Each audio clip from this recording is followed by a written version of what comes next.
Worm, Arch 27, Part 1. The news came through the earbuds, and it was like a shockwave rippled through our assembled ranks. Some of the strongest of us dropped to their knees, staggered, or planted their feet further apart as though they were bracing against a physical impact. The one Azazel that was still in the area landed atop one of Bohu's buildings, nearly falling as a section slid off to drop to the empty street below. It found its footing and roosted there. The pilot couldn't fly, and the AI wasn't willing or able to take over. The other capes were talking, shouting, asking questions, sometimes to nobody in particular. With the blood churning in my ears, I couldn't make out the words. I'd used my bugs to find Hookwolf's core, but they'd been decimated twice over in the process, and I wasn't interested in trying to use them to figure out what was being said. I could guess. I raised my arms, then found myself unsure what to do with them. Hug them against my body, hit something, reach out to someone. I let my hands drop to my sides. I opened my mouth to speak, to shout, to cry out, swear at the overcast sky above us. Then I shut it. There were no words. Anything I could do or say felt insignificant in the grand scheme of it all. I could have used every bug in the city to utter something meaningful or crude, and it still would have felt petty. I looked at the others. Clockblocker was with Kid Win and Vista. Crucible and Toggle were nearby, on the back of a PRT van, bandaged. They were looking over their shoulders at the screen mounted on the wall of the van. Footage covering ruined landscapes and what had used to be the United Kingdom. Parian and Foyle were hugging. Odd to see Foyle hunched over, leaning on Parian for support, her forehead resting at the corner of Parian's neck and shoulder. The crossbow had fallen to the ground, forgotten. I wanted something like that. To have a team close, to hold someone. I hadn't had something like that in a good while. Chevalier was a distance away, his cannon blade plunged into the ground so he didn't need to hold it, a phone to his ear. He was talking, giving orders, and demanding information. Revel was stock still, not far from him. I watched as she stepped back, leaning against a wall, then let herself slide down until she was sitting on the street. She placed her head in her hands. I'd never known her to show any weakness. She'd always been on the ball, always the leader. I knew how much concussions sucked, and I'd seen her carry on and contribute to the behemoth fight when she was reeling from one. It hit me harder than I might have expected, to see that. Tecton was standing a distance away, almost frozen, his eyes on the screen of his armband. Golem did the same, but he wasn't still. He paced, looking around for guidance and finding none, then turned back to the screen, watching. Glancing at the images from a distance, I could see the figure, the speck visible on the long-range camera, surrounded by a golden nimbus. I wasn't close enough to make out details, only staccato flares of golden-white light. On the third, the screens fizzled, showing only brief gray static, then darkness. Another target hit. He'd taken his time on that one, measured the attacks. I took out my earbud before the report could come in. Not my focus right now. Instead, I reached for my phone. I dialed the Dragonfly. Would the AI be able to cope? Saint had apparently pulled something. If there was any hint he fucked us here, he'd pay for it. The phone responded with a message, an ETA. My eyes turned to Rachel. She was more agitated than Golem, her attention on her dogs. She used a knife to cut away the excess flesh and retrieve the animals from the placenta-like sacs within their bodies, and the actions were aggressive, vicious, savage. Her expression was neutral, but I could see the way the muscles shifted in her back, beneath the sleeveless t-shirt she wore, the tension, the way she was hunched over. The attitude fit the bitch I'd been introduced to, way back when I'd first joined the Undersiders. Not the Rachel I'd come to know, who'd found a kind of peace. Angry, defensive, bewildered, scared of a world she didn't comprehend. Aggressiveness was the default, the go-to route when there weren't any answers. It dawned on me. I sympathized. Given a chance, given something to do in that same vein, hacking through dead meat with a knife for some defined purpose, I might have acted exactly the same way. She flinched as I approached, as if I were invading her personal space. When she turned and glanced at me out of the corner of one eye, glowering, the tension faded. I drew my own knife and started help. Bugs flowed into the gap and gave me a sense of where the sack was. I was able to cut without risking cutting the dog inside. It helped that my knife was sharp. We were both sweating by the time we finished. Rachel had already been sweating from more physical exertion, and her hair was stuck to her shoulders at the ends. The German Shepherd got free, walked a polite distance away, and then shook herself dry. I looked at my phone, my gray gloves crimson with the dog's blood. There were incoming messages, updates on the damage, the disaster, and on Scion's current location. I ignored them, looking for the dragonfly's status.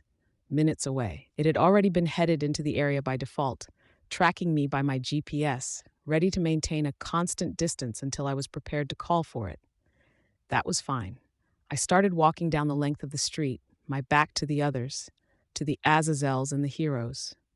Rachel fell into step just a bit behind me, her dogs and Bastard accompanying us. Parian and Foyle were still hugging.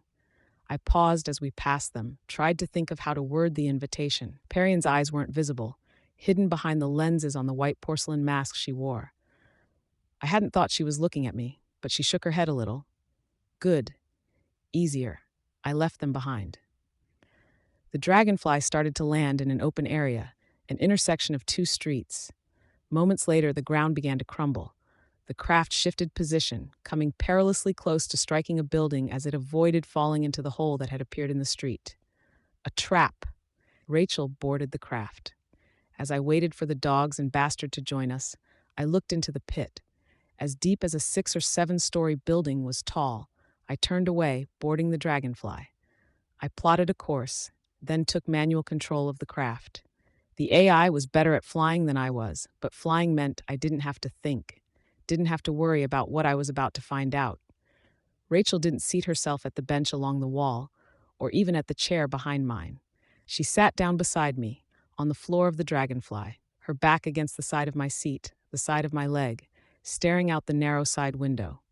It was physical contact, reassurance, seeking that same reassurance from me.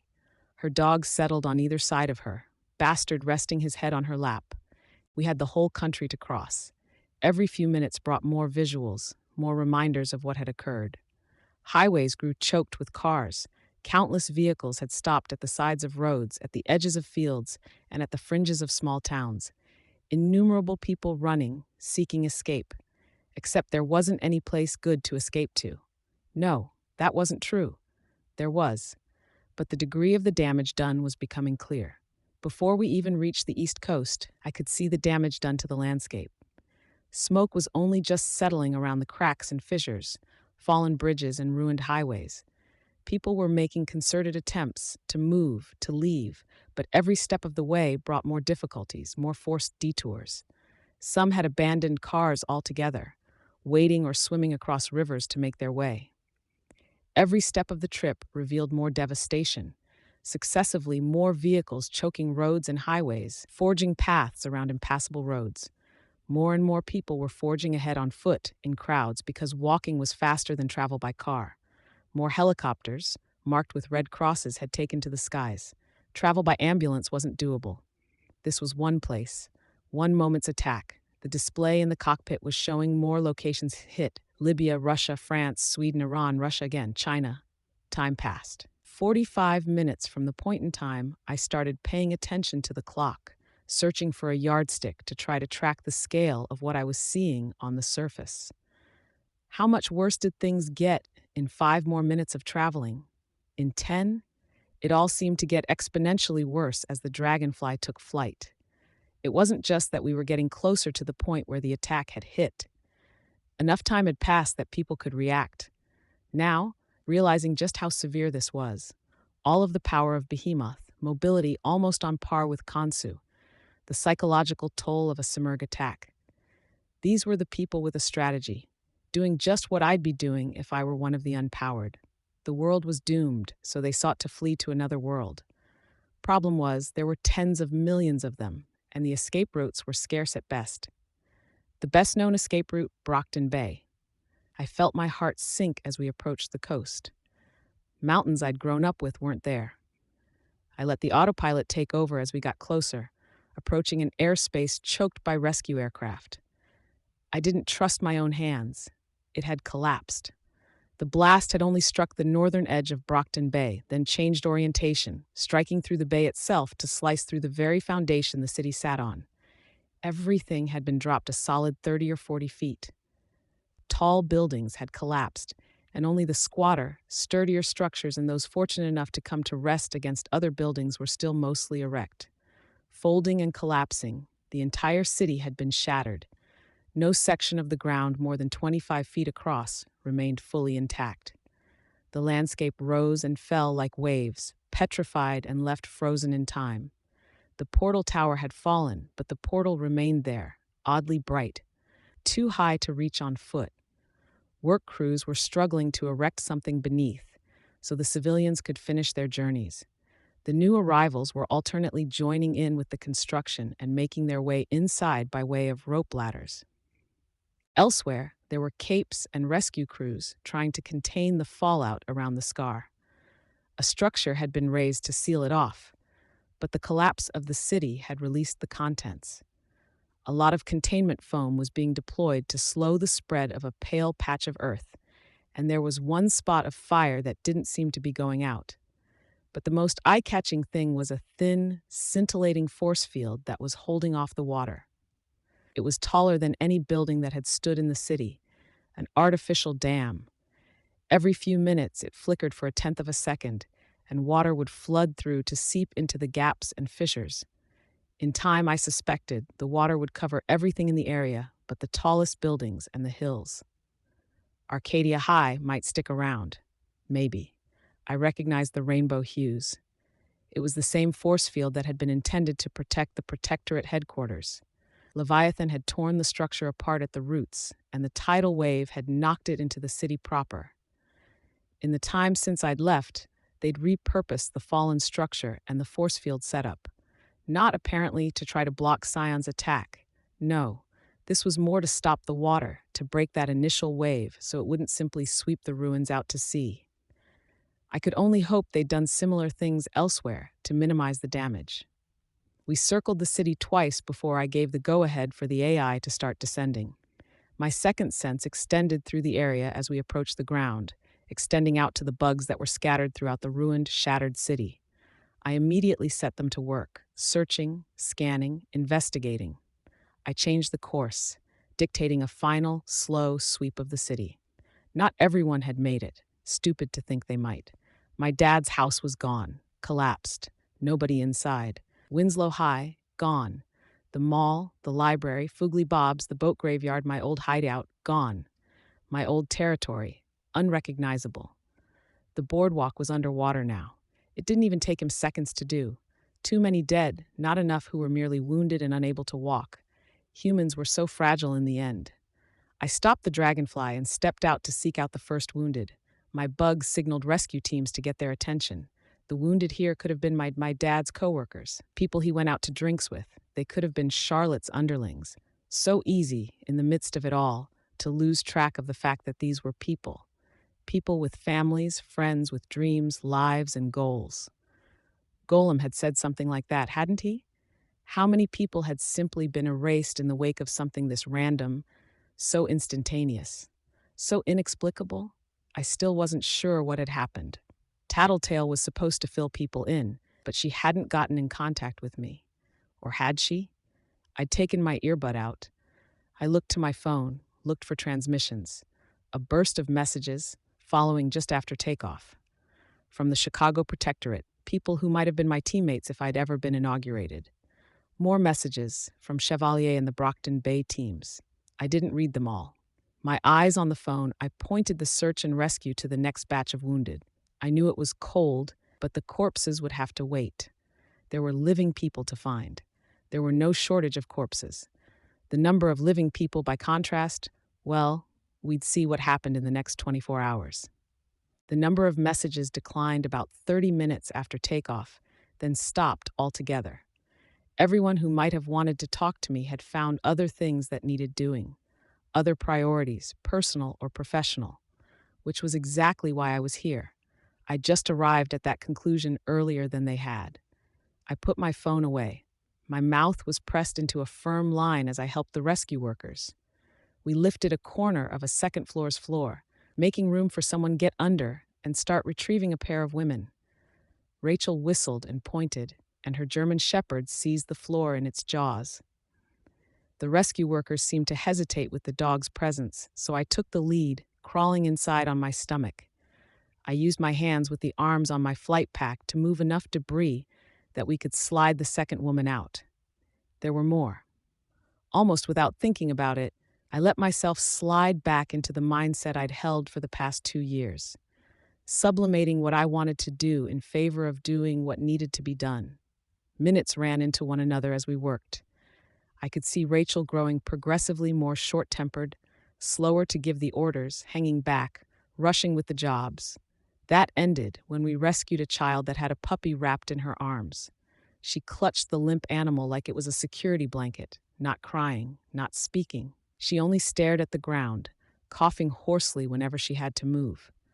Her parents had been on either side of her, and neither had made it. The paramedics fit her with an oxygen mask, but they failed to pry the animal from her arms. I looked at Rachel, but she only shook her head. Rachel's power healed animals, but this one was gone. From the moment we left that girl to be loaded onto a stretcher and carried off to firmer ground, Rachel moved a little more quickly, a little more decisively. We finished with one site where the ground had collapsed and people had fallen into a depression, and then moved on to the next area. Some heroes were working alongside the authorities to try to rescue people from a building that had partially tipped over. Clockblocker was there, along with Vista. I joined my powers to theirs in finding people and opening the way. Frozen time was used on panels, which were subsequently layered so that one could offer support if another stopped working prematurely. Vista reinforced areas, then opened doorways as I designated rooms where people were trapped within. A golden light streaked across the sky in the wake of Scion's flight, just along the horizon. A thinner beam being directed from Scion to the ground as he passed. The aftershock of his passing took time to reach us. Steam started to billow, but the force field absorbed it. The shuddering of the ground was more problematic. The entire city rumbled in response to the distant attack, a blow that was no doubt slicing deep into the Earth's crust, forcing everything to resettle. The building we were working on was among those things that resettled. I watched as the building started to slide where it was resting against the building beside it, slowly descending, building speed. My flight pack kicked in, and I flew through a window. I could feel the glass scrape against my scalp and the fabric of my costume. I found one person, a 20-something guy, took hold of their wrist and pulled them behind me, running and using my flight pack at the same time. Tearing him through the window meant slashing him against the shattered glass, and the weight wasn't something I could manage with my flight pack. The building fell down around the people on the ground as I fell too far, too fast. The wing on my flight pack was still broken. Couldn't trust the propulsion. I let him fall into a tree instead, from a solid 2 stories above, and then focused the rest of my energy into pulling out of the plunge. The building was still crumbling as I landed a distance away. The rumble brought other, smaller structures down. I stood and watched as it continued its course. There'd been 7 more people to rescue inside. The other buildings in the area that had been caught up in the domino effect had contained 3 more. That was just in my range. How many more were dying as he continued towards the mainland, cutting deep into the plate of land that the landmass was perched on? He hadn't even been near us, closer to New York or Philadelphia than anything. More lives taken, purely collateral. When the dust settled, I moved in to help the people who had been on the ground. Vista and Clockblocker had protected most, between a dome and a shelf of land to provide shelter. Rachel, for her part, had helped others run in time, snatching them up with her dogs, but I counted 3 more dead, 1 dying. Seeing them like that, bleeding, still warm, it caught me off guard. A kind of anxiety rose in the pit of my stomach, like an impulse to do something coupled with the frustration of knowing that everything I could manage to come up with was futile, hopeless. I either couldn't do anything or I couldn't think of what to do. It put me in mind of being back at high school before I had my powers, of being a child, powerless and unable to act. I saw the image of Perian holding foil in my mind's eye, and it was joined by an almost sick feeling of mingled relief and fear. I knew exactly what I wanted, and I was terrified to seek it out. I could feel that same impatience Rachel had expressed earlier, but I couldn't turn my back on this. I got the guy out of the tree and found him okay, but for a broken arm. He didn't thank me, but I let myself chalk that up to him being in shock. I almost stumbled over to the latest injured, and I attended to the wounded until the medics pulled themselves together, got organized, and relieved me. Then I backed away, flexing my hands, feeling how stiff they were, battered by my attempts at moving things, at pushing things aside. My gloves, too, were stiff, crusted with dried blood, layered with dirt and fresh blood. I looked at Rachel and saw her gazing at the portal. I didn't really have a home anymore. Knowing my old house was leveled, that the cemetery where my mother had been laid to rest was gone, and that I'd never really come back here to hang out with the undersiders. It hurt in a way that was very different from a knife wound, being shot, or being burned. A crushing feeling, more like. But it was tough for reasons beyond the fact that I considered it home. I'd relinquished Brockton Bay, and my concern right now was more to do with the residents than the place itself. I didn't have a home in Chicago, not in the jails either. But Rachel had forged a home for herself, and it had been in arm's reach since we'd arrived. Bastard and the dogs seemed to know I'd decided before I said or did anything. Rachel and I fell in step behind them. Rachel mounted Bastard before we got to the portal. The efforts to erect a proper support beneath the portal had been set back by Scion's strafing run, which left the portal hanging in the sky. Train tracks extended out from the portal in every direction, twisted and broken where collapsing ground had pulled other sections away. There had been a tower erected around the portal, but it had collapsed into shambles as the ground dropped. Now they were using the pieces to form the general structure for a tower of ramps that would lead up to the portal. Bastard picked up speed as he approached the tower, then set his claws on one of the ramps. The tower wavered perilously as Bastard leaped up to a higher point, coming to a rest on the very top of the dilapidated structure. It didn't look like there were nearly enough reinforcements, and I could see everyone present tense as they saw the mutated wolf's weight come to rest. That tension redoubled as the wolf flexed its muscles, hunching down, and then leaped, more up than across, to get to the portal itself. A few planks of wood broke in that sudden, powerful movement, and one rail of the train track fell free as the wolf scrabbled for a grip on the ground beneath the portal. When she was gone, the people beneath simply resumed work, heads down, dirty, defeated. I took flight, entering the portal for the first time. Earth Gimal. The tower that contained the portal had a counterpart in Gimal, a matching tower, tall and riddled with train tracks, like a train station designed by Escher, tall rather than squat, with wide doorways for the trains to exit, and complicated reinforcements for the above-ground tracks, positioned so as not to interfere with the tracks below. I flew out through one of those gates, catching up with Rachel. Trains extended in every direction from the portal, on tracks that extended out into the middle of nowhere, into pristine forest and mountains. They were long, almost absurdly long. Then again, the whole idea had been to have instant evacuation. Rather than have people make their way to trains, they'd had 8 trains that simply spanned the length of Brockton Bay, so any given individual had to find the nearest train car and make their way down the aisle to an empty seat. Around the tower, a small, odd settlement had sprung up, all of the sensibility of the city, but contained to a small area. Tall buildings, wide streets, and a look that matched up with a city proper rather than a smaller town. It was as though someone had cut and pasted the big city into the middle of this landscape. On any other day, it would have been energizing. The fresh air, the sunny day, the green and the blue water of the bay, subtly different from the shape of the bay I knew. But today wasn't that day. People at benches were clipping the corners off of refugees' driver's licenses and trading them for food rations in tents. Everything was prepped, set up in advance, and people were being orderly. Even though the lines were so lengthy, it looked like it might be hours before they got what they wanted. Those that already had their kits were setting up or settling into spaces they designated for themselves, some clustered close to the settlement, while others spaced out where they'd have more elbow room. The tents were identical, dotting the area. The kits apparently included signs, and these same signs listed family names and details. John and Jane Rowe, one diabetic, Hurl's family, two infants. Jason Ao, looking for Sharon Ao, my wife. A crude picture was drawn beside the message. I scanned the signs, looking for names I might recognize. I headed in the direction Rachel had gone, but I moved carefully, making a mental note of everything I saw. It was an extension of what I'd seen back in Los Angeles. People trying to cope against something where coping was a pipe dream. There were some breaking down in tears, people getting angry, those who had withdrawn into themselves. In each expression, there was something that echoed my own feelings.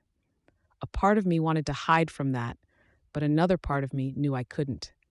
It wouldn't do any good, but I made a mental note of faces, of the pain, the loss, people who'd been removed from their homes and had all hopes for the future dashed. If I ever had the opportunity to get revenge, to get back at Scion for doing this, I wanted to remember these faces, find just a little more strength, make it hurt that much more. But I wasn't one for simply wanting to help. Paying lip service and promising vengeance felt hollow. Instead, as a token gesture, something that might not even be noticed, I gathered up every mosquito in range and proceeded to murder them with other bugs. I kept the biting flies. I wrapped the bugs around me. Fuck PR. The faint weight of the insects was reassuring, like a blanket. A barrier against the world, like Tecton's armor or Rachel's intimidating nature. A sign caught my eye. I stopped, looking over the people in the small campsite. Barnes. No further details, no requests. I almost hadn't recognized them. Alan, Emma's dad, had lost weight since I'd seen him last. He'd noticed me and looked up, staring, his eyes red. His wife sat in a lawn chair beside him, while Emma's older sister sat on a blanket at her mother's feet, her mother resting one hand on her head. Zoe's, Emma's mom's, eyes were wet. Emma's sister looked equally upset. Emma wasn't in sight. I could guess what they were crying about. Alan was staring at me now, and there was an inexplicable accusation in the look. His wife took his hand and held it, but he didn't move his eyes a fraction. When Anne, Emma's sister, looked up at me, there was a glimmer of the same, a hint of blame. Emma hadn't made it. How? Why? Why could they all leave while Emma wouldn't be able to? I might have thought Emma had been somewhere out of reach, but that didn't fit. There would be no certainty she was dead. They'd be putting her name on a sign and hoping she turned up. And why would they blame me for failing to stop this from happening? Fuck that. I turned and walked away. Once I was out of their immediate vicinity, I took a few running steps and let my flight pack lift me up, better than zigzagging between the campsites. I floated over a sea of people with their heads down, their expressions alternately emotional and rigidly stoic in defeat. Hundreds or thousands of tents surrounded the area, and string fences no higher than one's calf bounded off each of the sites. Rachel had made her way outside the city limits, past even the tents that were set a 5 or 6 minute walk from any of the others. I followed her over the hill to another small set of buildings. Cabins set on what had been Captain's Hill in Earthbet. I knew they were Rachel's because of the dogs that were scattered around the premises, a small crowd milling around Bastard and the other mutant canines. The largest cabin had 3 large bison skulls placed over the cabin door. Bastard and the other dogs had been tied up outside like horses, left to shrink, with a trough of water to drink from. I landed, and I was struck by the realization that my flight pack might not be so easy to recharge now. I still had the spare fully charged, but Defiant might have his hands full, and the infrastructure or resources might not be available. It was a minor thing, inconsequential in terms of everything that was going on. It wasn't like the flight pack was going to matter a bit against Scion, but it was one more reminder of what was truly happening. I stopped and turned to look over the landscape. I turned my head right until the small settlement and the sea of tents wasn't quite visible, then turned it to the left to do the same, focusing on the nature, the untouched wilderness. Is this what Brockton Bay will look like if we can't win this fight? How many years does it take for the last building to collapse, for dirt and grass to drown away any and all signs we were ever there? It was a daunting thought, a heavy thought that joined countless others. The dogs barked as I approached on foot. I kept calm and waited. I recognized the girl with the funny colored eyes and darker skin from Rachel's hideout. I'd met her on my last week in Brockton Bay. With her presence alone, the animals collectively quieted. A single dog barked one last time, with two others reflexively following, with barks of their own. But that ended it. The girl held the door open from me, and the dogs didn't protest as I made my way inside. Rachel was sitting on a couch with dogs arranged around her. Angelica was afforded a bit of favoritism and received a touch of extra attention from her master. She, in turn, was extending a gentleness to Rachel that went beyond Angelica's poor health and the glacial movements that accompanied chronic pain. Rachel looked defensive, her eyes cast down at the ground, something more severe than the whole Scion business. Charlotte, Forrest, and Sierra were present too, keeping their distance, keeping silent as we met again for the first time in over a year and a half, not moving from where they stood. The kids gathered at the far end of the room, silently occupying themselves with a mass of puppies. I recognized Mason and Kathy, and didn't recognize Ephraim at first glance. Jessie was conspicuously absent, but nobody seemed to be reacting to that gap. She'd left on her own, maybe. Found family. Aiden sat off on his own, a pigeon sitting on his knee. He opened and closed his hands, and the bird hopped from the one knee to the other and back again. Something had happened there, but it wasn't a focus. Not right now. Tattletale sat in her computer chair, but the computer screens were dark, the computers themselves unlit, quiet and still. I didn't like the emotion I saw on her face any more than I liked what I saw with the others. Pity. Sympathy. It wouldn't be Gru. No, that didn't fit. He'd been flying back, and he hadn't been so far away that he'd be in the path of danger. Not Imp either. Parian and Foyle had been fine the last time I'd seen. No. Tattletale was best situated to focus on Brockton Bay. Who had made it? Who hadn't? And there was only one Brockton Bay resident who truly mattered, that hadn't been accounted for. I felt a lump in my throat growing with every heartbeat, expanding every time I tried to swallow and failed. Without waiting for a response, for any words of pity, or even verification, I turned and pushed my way out the door, taking flight. I flew. Up over the bay, away from the city, away from this alien Earth. I blinded myself with my own swarm, drowned everything out with their drone, their buzz, their roar. All of this time, the sacrifices, the loss of security, the loss of me. To do what? To stop this? It had happened despite our attempts to the contrary. To reconnect with my dad? We had reconnected. I'd come clean about who and what I was. We'd built up a relationship that was new, accounting for the fact that we were changed people. Now, as I continued to fly to put distance between myself and everything, I wasn't sure it had been worth it. The wind blew my hair, and I let my swarm move away, revealing the open ocean all around me. There was only the wind and the sound of the water to hear, the smell of salt water I'd come to miss. My dad was gone, and I couldn't bring myself to go back and get verification. I couldn't handle it if there wasn't verification. I was cognizant of the fuel gauge, of the dwindling power of the flight pack. I knew I'd have to go back.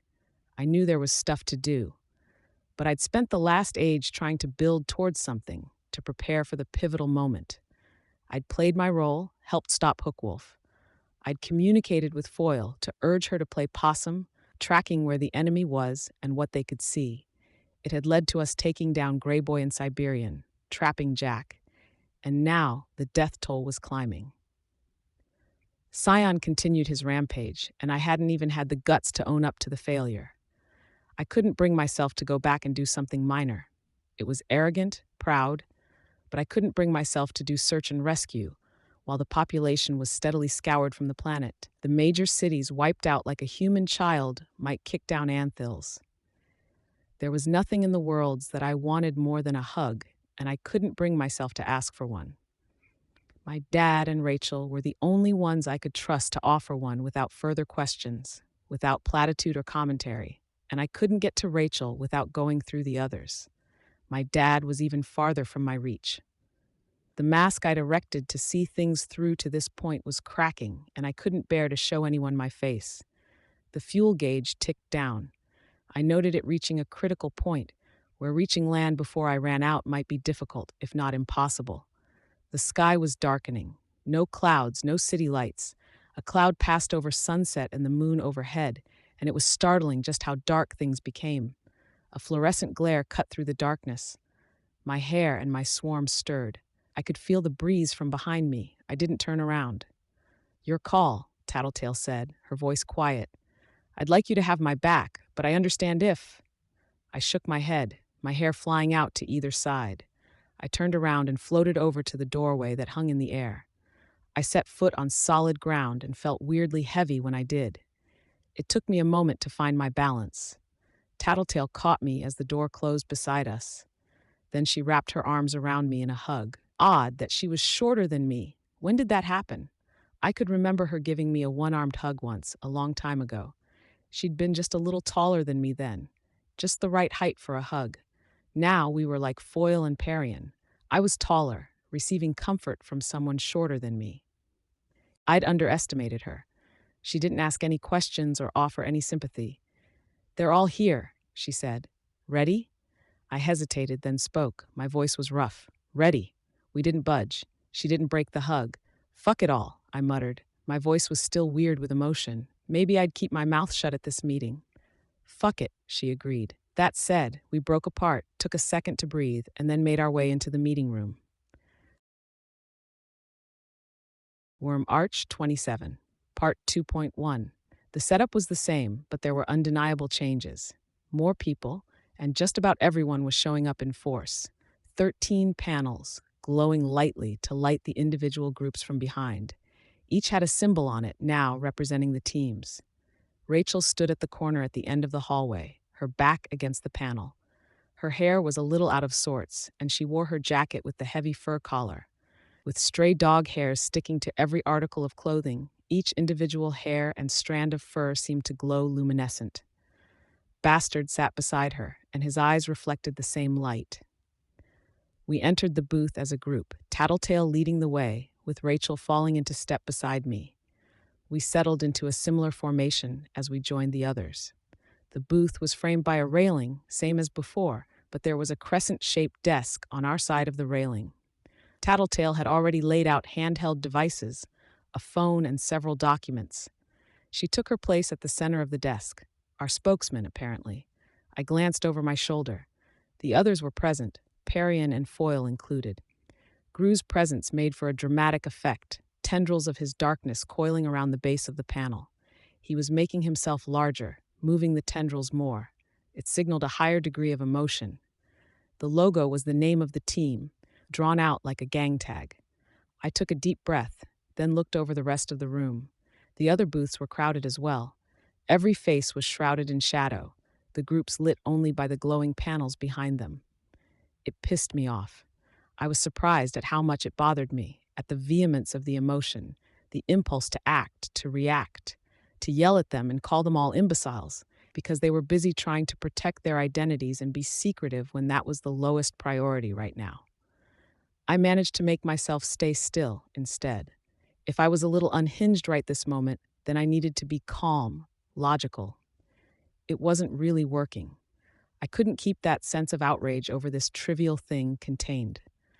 I settled for channeling it into my swarm, having them crawl in a slow rotation over me, flowing over and around one another. It was the equivalent of drumming my fingers or pacing, if somewhat more mental than physical. It barely helped. Cauldron was present. Dr. Mother stood behind their desk as Tattletale stood behind ours. Contessa and the man Tattletale had identified as the number man stood with her, our goddamned accountant from our supervillain days, a major player in Cauldron. They'd managed our bank accounts, just like they'd controlled virtually everything else from the shadows. Chevalier was here, alongside Revel, Exalt, Golem, and various team leaders from the Protectorate and Wards programs. I saw the dirt, dust, and bloodstains. I looked as bad as they did. Chevalier had laid his cannon blade across the curved railing, and the elaborate, heavily embellished weapon served to help frame the group. The Protectorate logo marked the back of the panel. I looked at Golem, and he averted his eyes, very deliberately turning his attention to the other groups around the perimeter of the room.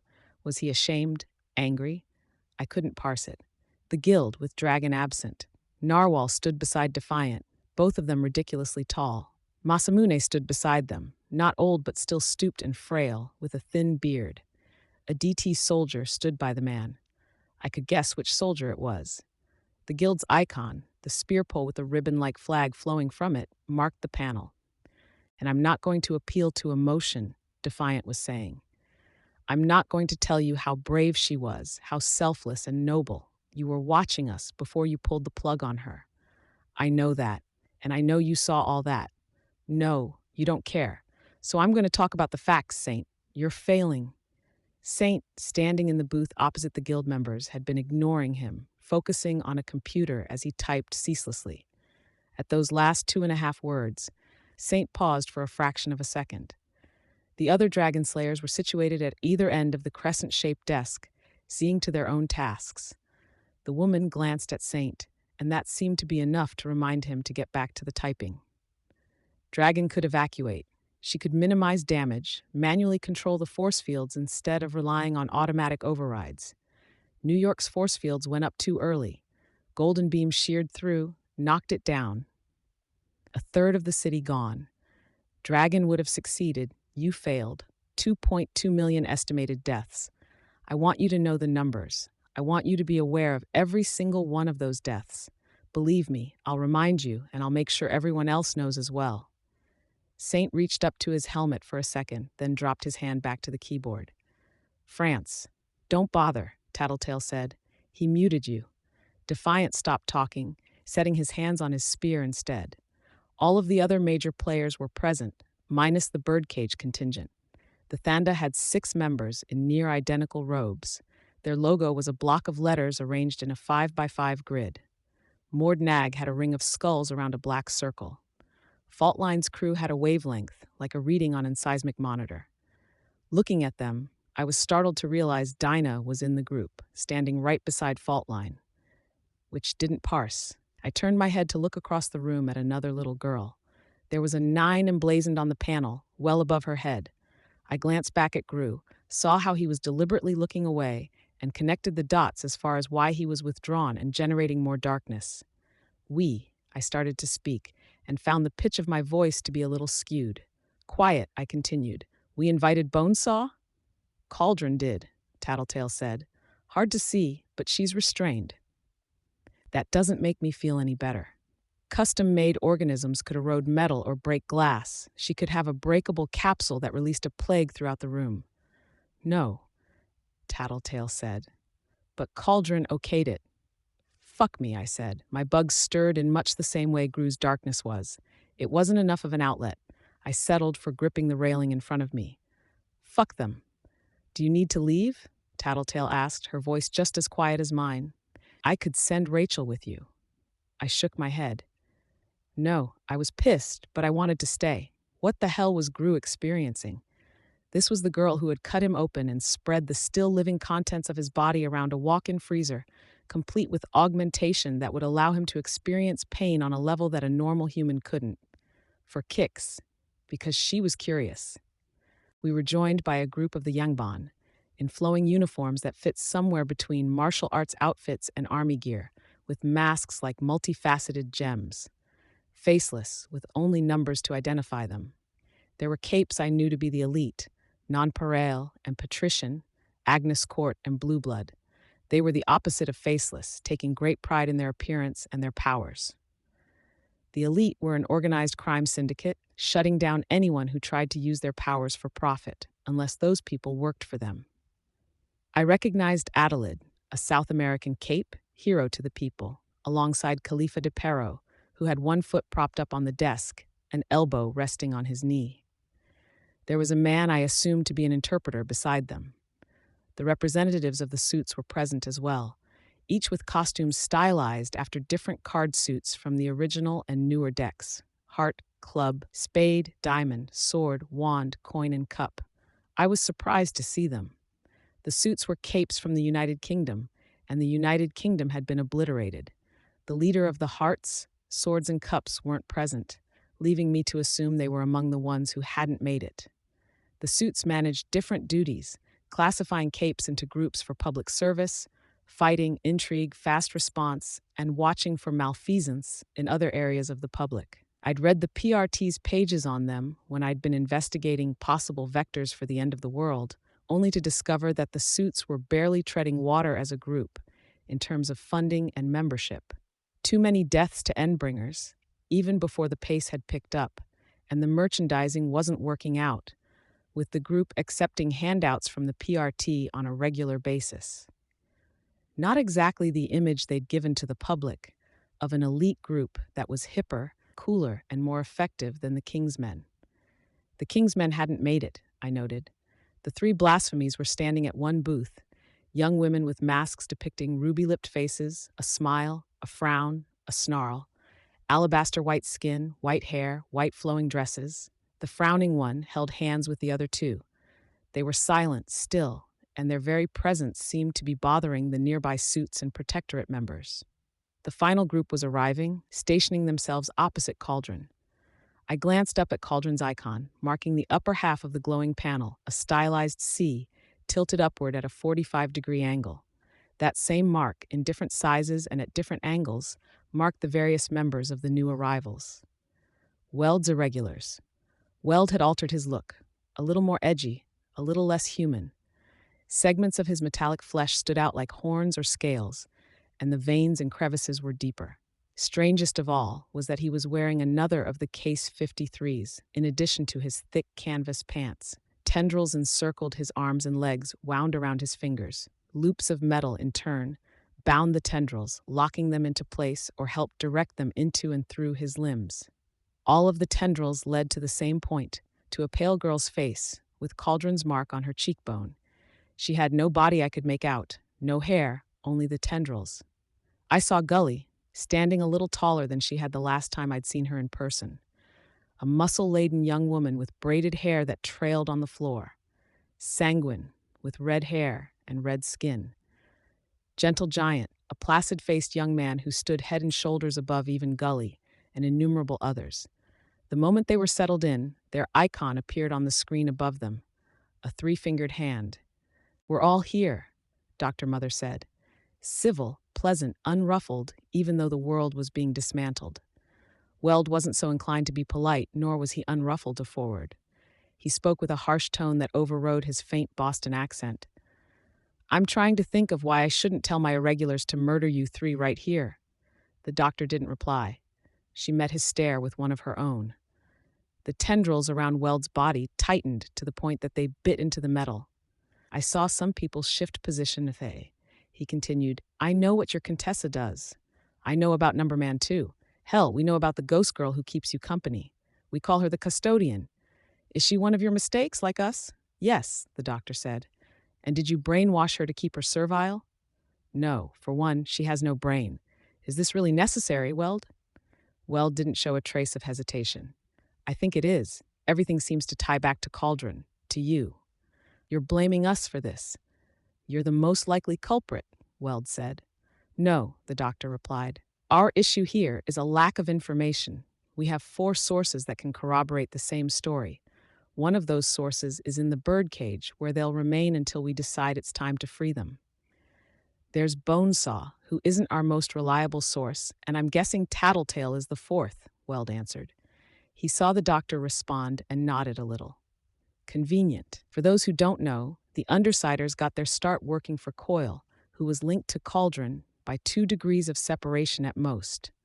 "You have done your homework," Tattletale said.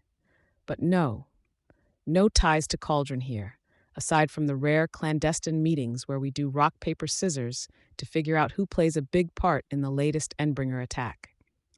Weld shook his head a little, and then turned his attention to the doctor. I didn't hear the question, but a large part of that was the fact that I wasn't listening. "You knew?" I asked her. "No, I only figured it all out just before it happened," Tattletale murmured, not taking her eyes off Dr. Mother. "But they knew?" "Yup, Marquise did too, but they told him to stay quiet." I clenched my fists. No, I wasn't going to be able to suppress this. I could leave, stalk from the room. Except why the fuck should I? To spare these people's sensibilities? You knew, I said, interrupting Weld's angry monologue about Cauldron's monstrous parahumans. I spoke loud enough for everyone to hear. I didn't care anymore. You knew Scion would do this? Dr. Mother looked my way. Yes.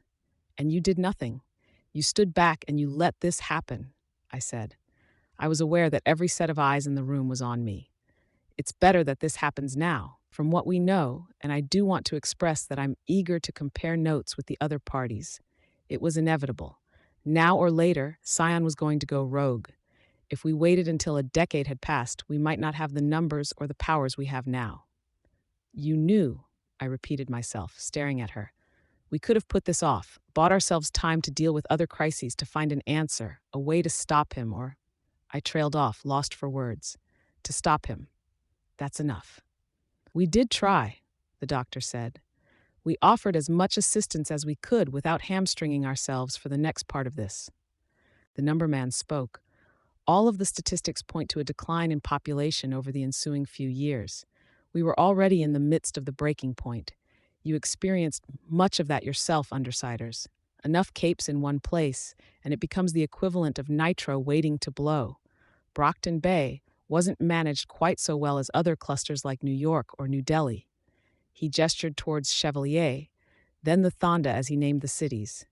He continued, You yourself took part in the chain reaction of events that followed the attempted ABB takeover. I didn't move. Cause and effect. A local gang leader by the name of Lung was arrested by Armsmaster, the leader of the local protectorate team. He paused very deliberately, very knowingly, before continuing.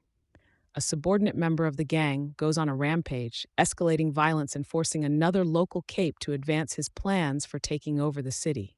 He already has the very talented Dinah Alcott, and he recruits the Undersiders and the Travelers to remove enemies from the board and bring them into his camp.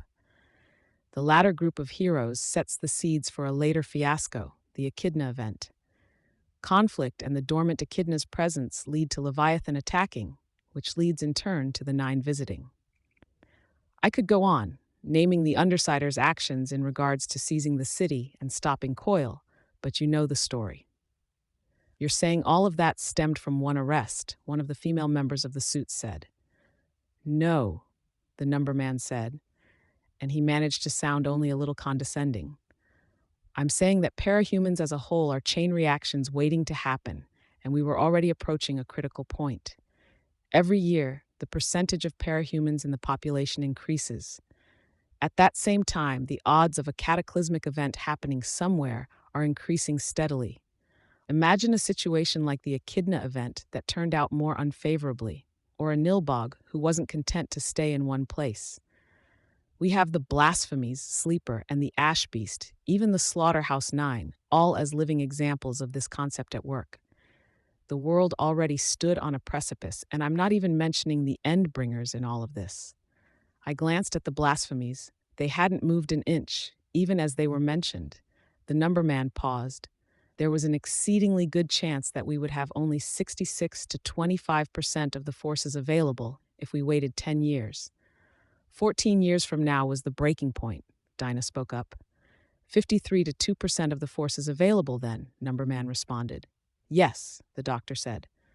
We weren't helping it along, but we're not overly upset. In fact, we consider this a best-case scenario.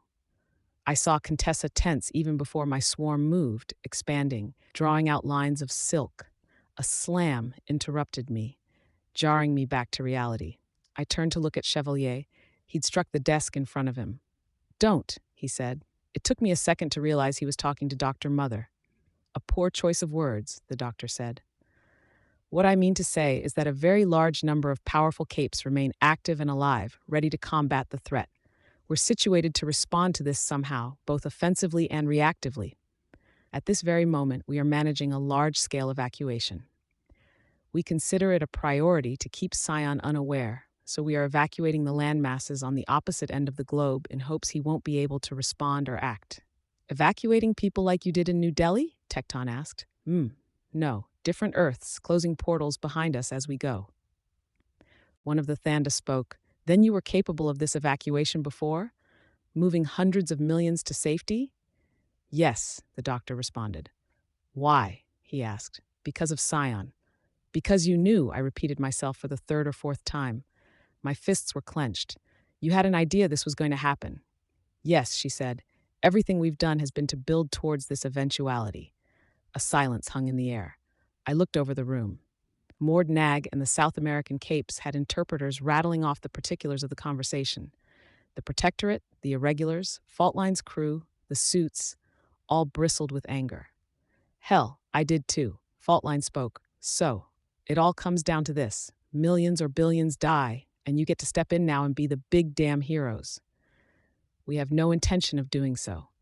In truth, as much as we've stockpiled countermeasures, gathered information, and planned ahead, we fully expect to fail. Fuck, Tattletale muttered, just beside me. All of the war crimes, kidnapping people, human experimentation, creating monsters, creating psychopathic monsters, letting millions die, and you think it's for nothing? Faultline asked. It's very likely, Dr. Mother said, unruffled. Then why? Weld asked. Because we decided in the very beginning that we don't want to be left wondering if we could have done more in the moments before humanity ceases to exist, the doctor said. Why did we make you into what you are, Weld? Because it was an option, a step forward. Why did we keep it secret? It improved our chances. Why did we not tell you about Scion? Because it improved our chances. I stared down at the roughly circle-shaped patch of darkness in the center of the room. You made sacrifices. You made sacrifices on the behalf of others, and you made the hard calls, but it was all for something greater. I bet you think you won't have any regrets at the end. It's been some time since I lost sleep because of a heavy conscience, the doctor said. Weld gripped the railing hard enough to make the wood splinter explosively. I know what that's like, I responded. I've walked down that road. Maybe not so ugly a road, but I've gone that route. All the way along, I told myself it sucked, but I wouldn't do it differently. I did everything I did for a reason. Except now, having reached the point I was working towards, I finally do regret it all. The last 2 years, the way I treated my teammates, leaving the Undersiders, I'd change it all in a heartbeat. I turned my eyes to Golem, then the Undersiders, and then to Dr. Mother. Maybe I will regret it, the doctor said, but I'll run that risk. If the world ends regardless of our efforts, the only one left to judge me will be God. I shook my head a little, but I didn't answer her. We dragged this on long enough. She seemed to agree. Let's talk about the situation. Tattletale, if you would. Me? I'm flattered. Let's see. Scion isn't human. All of our powers stem from the same source. It's this big alien bastard that we keep seeing when we have our trigger events, except each of his cells is coded with just a fragment of his brain and a technique he uses to manipulate his environment, protect himself or attack others. He spread powers around Earth as part of a way to stress test them. He wants to leverage our brains and imagination to figure out ways to make the most of these abilities or innovate new ones. With me so far? No, Gully said from her spot beside Weld. Not at all. I nodded my head in silent assent. Not that I didn't understand. It was just a lot to take in. Okay, well, it gets worse, so follow along. After distributing all of the powers he could, he left a chunk of himself still active, still alive, and he kept all of the good powers, the abilities he needed to ensure this whole process continues. Except something went wrong and the process is fucked. How am I doing? Minor errors, the doctor said, but roughly on target. Great. Tattletale's grin was visible in the gloom. She rubbed her hands together, clearly enjoying herself, despite the circumstances. She wanted a scene where the detective reveals it all. This is just a little weirder. Okay, let's see. The process is fucked, and he's a daddy with no little ones to take care of. They're dying or dead or something else went wrong, and he's been looking for a purpose. He got that purpose when a guy called Kevin told him to go help people. He got a new purpose when Jack told him to start murdering. Murdering. My dad's face crossed my mind. The dead I'd had to ignore while rescuing others were a jumble, too numerous for me to even piece together in my mind's eye. If it were mindless destruction, the doctor said, it would be acceptable. We could convince him to abandon this, or hope he burns himself out on this Earth's remaining inhabitants after we evacuate everyone we can. There's another problem. She touched something on her desk, and the various panels behind each booth changed. They were video screens, 3 times as tall as they were wide, and each showed the same clip of Scion's rampage. United Kingdom, first target struck. Obliteration, the doctor said. Eastern coast of Canada and the United States, damaged, but casualties were a third of what they were in the initial strike. She paused. Faultline took the opportunity to interject, not following. The third attack was against Mali, followed by Burkina Faso, Ghana, Togo, and all down the coast of Africa. In this attack, he selectively murdered specific individuals. I watched the scene. Scion flying with a speed like an arrow shot from a bow, narrow lasers blasting from each hand. He came to a stop a short distance from the camera, canceling the laser assault. The image panned over to look at the city as Scion hovered there in the sky. A major population center. Capes were already taking flight to stop him. No, not capes. People in civilian clothes with powers, many heavily tattooed. He glowed, and the glow flared. The camera dropped a short distance and struck something solid. That blast we just saw, the doctor explained, was a calculated strike. The city was left mostly intact, but Scion killed specific people, targeting anyone who had already hit puberty. How? Tattletale asked. His perceptions are finely tuned, the doctor said. He's aware of his immediate vicinity and in absolute control of how his power is expressed. He left, what was the number? An estimated 430,000, the number man said. 430,000 orphans. He didn't kill them all. Why is that scarier than the alternative? In Russia, his beam started fires. He cut off every escape route, then began setting fires from the outside in. It took him 35 minutes to start the fire, and he waited for 15 minutes while the flames spread and everyone within was cooked. Heroes that attempted to stop the attack were killed. He's experimenting, Tattletale said. The doctor nodded slowly. Following a very distinct formula, he's reversing what he did at the outset, saving children, stopping fires. The man who initially gave him the orders is hospitalized, or we'd ask about the instructions he provided. It might give us an idea of what Scion is going to do and the patterns that might emerge in the course of this experimentation. Experimentation. He didn't have to learn to be dangerous. He was capable of obliterating us all in a matter of days. We're bringing the girl who was in contact with Scion here, the doctor said, provided she survives. Scion is too close for us to access her at the moment. I only want to know 2 things, the Dog King said. What do we do, and how do I protect my people? There were nods from around the room. I found myself joining them. At the simplest level, that was what we all wanted. Those of us that weren't monsters, anyways. We run, the doctor said. Save as many people as we can. Muster your forces. Strategize. Think outside the box. If you have ideas, run them by the group.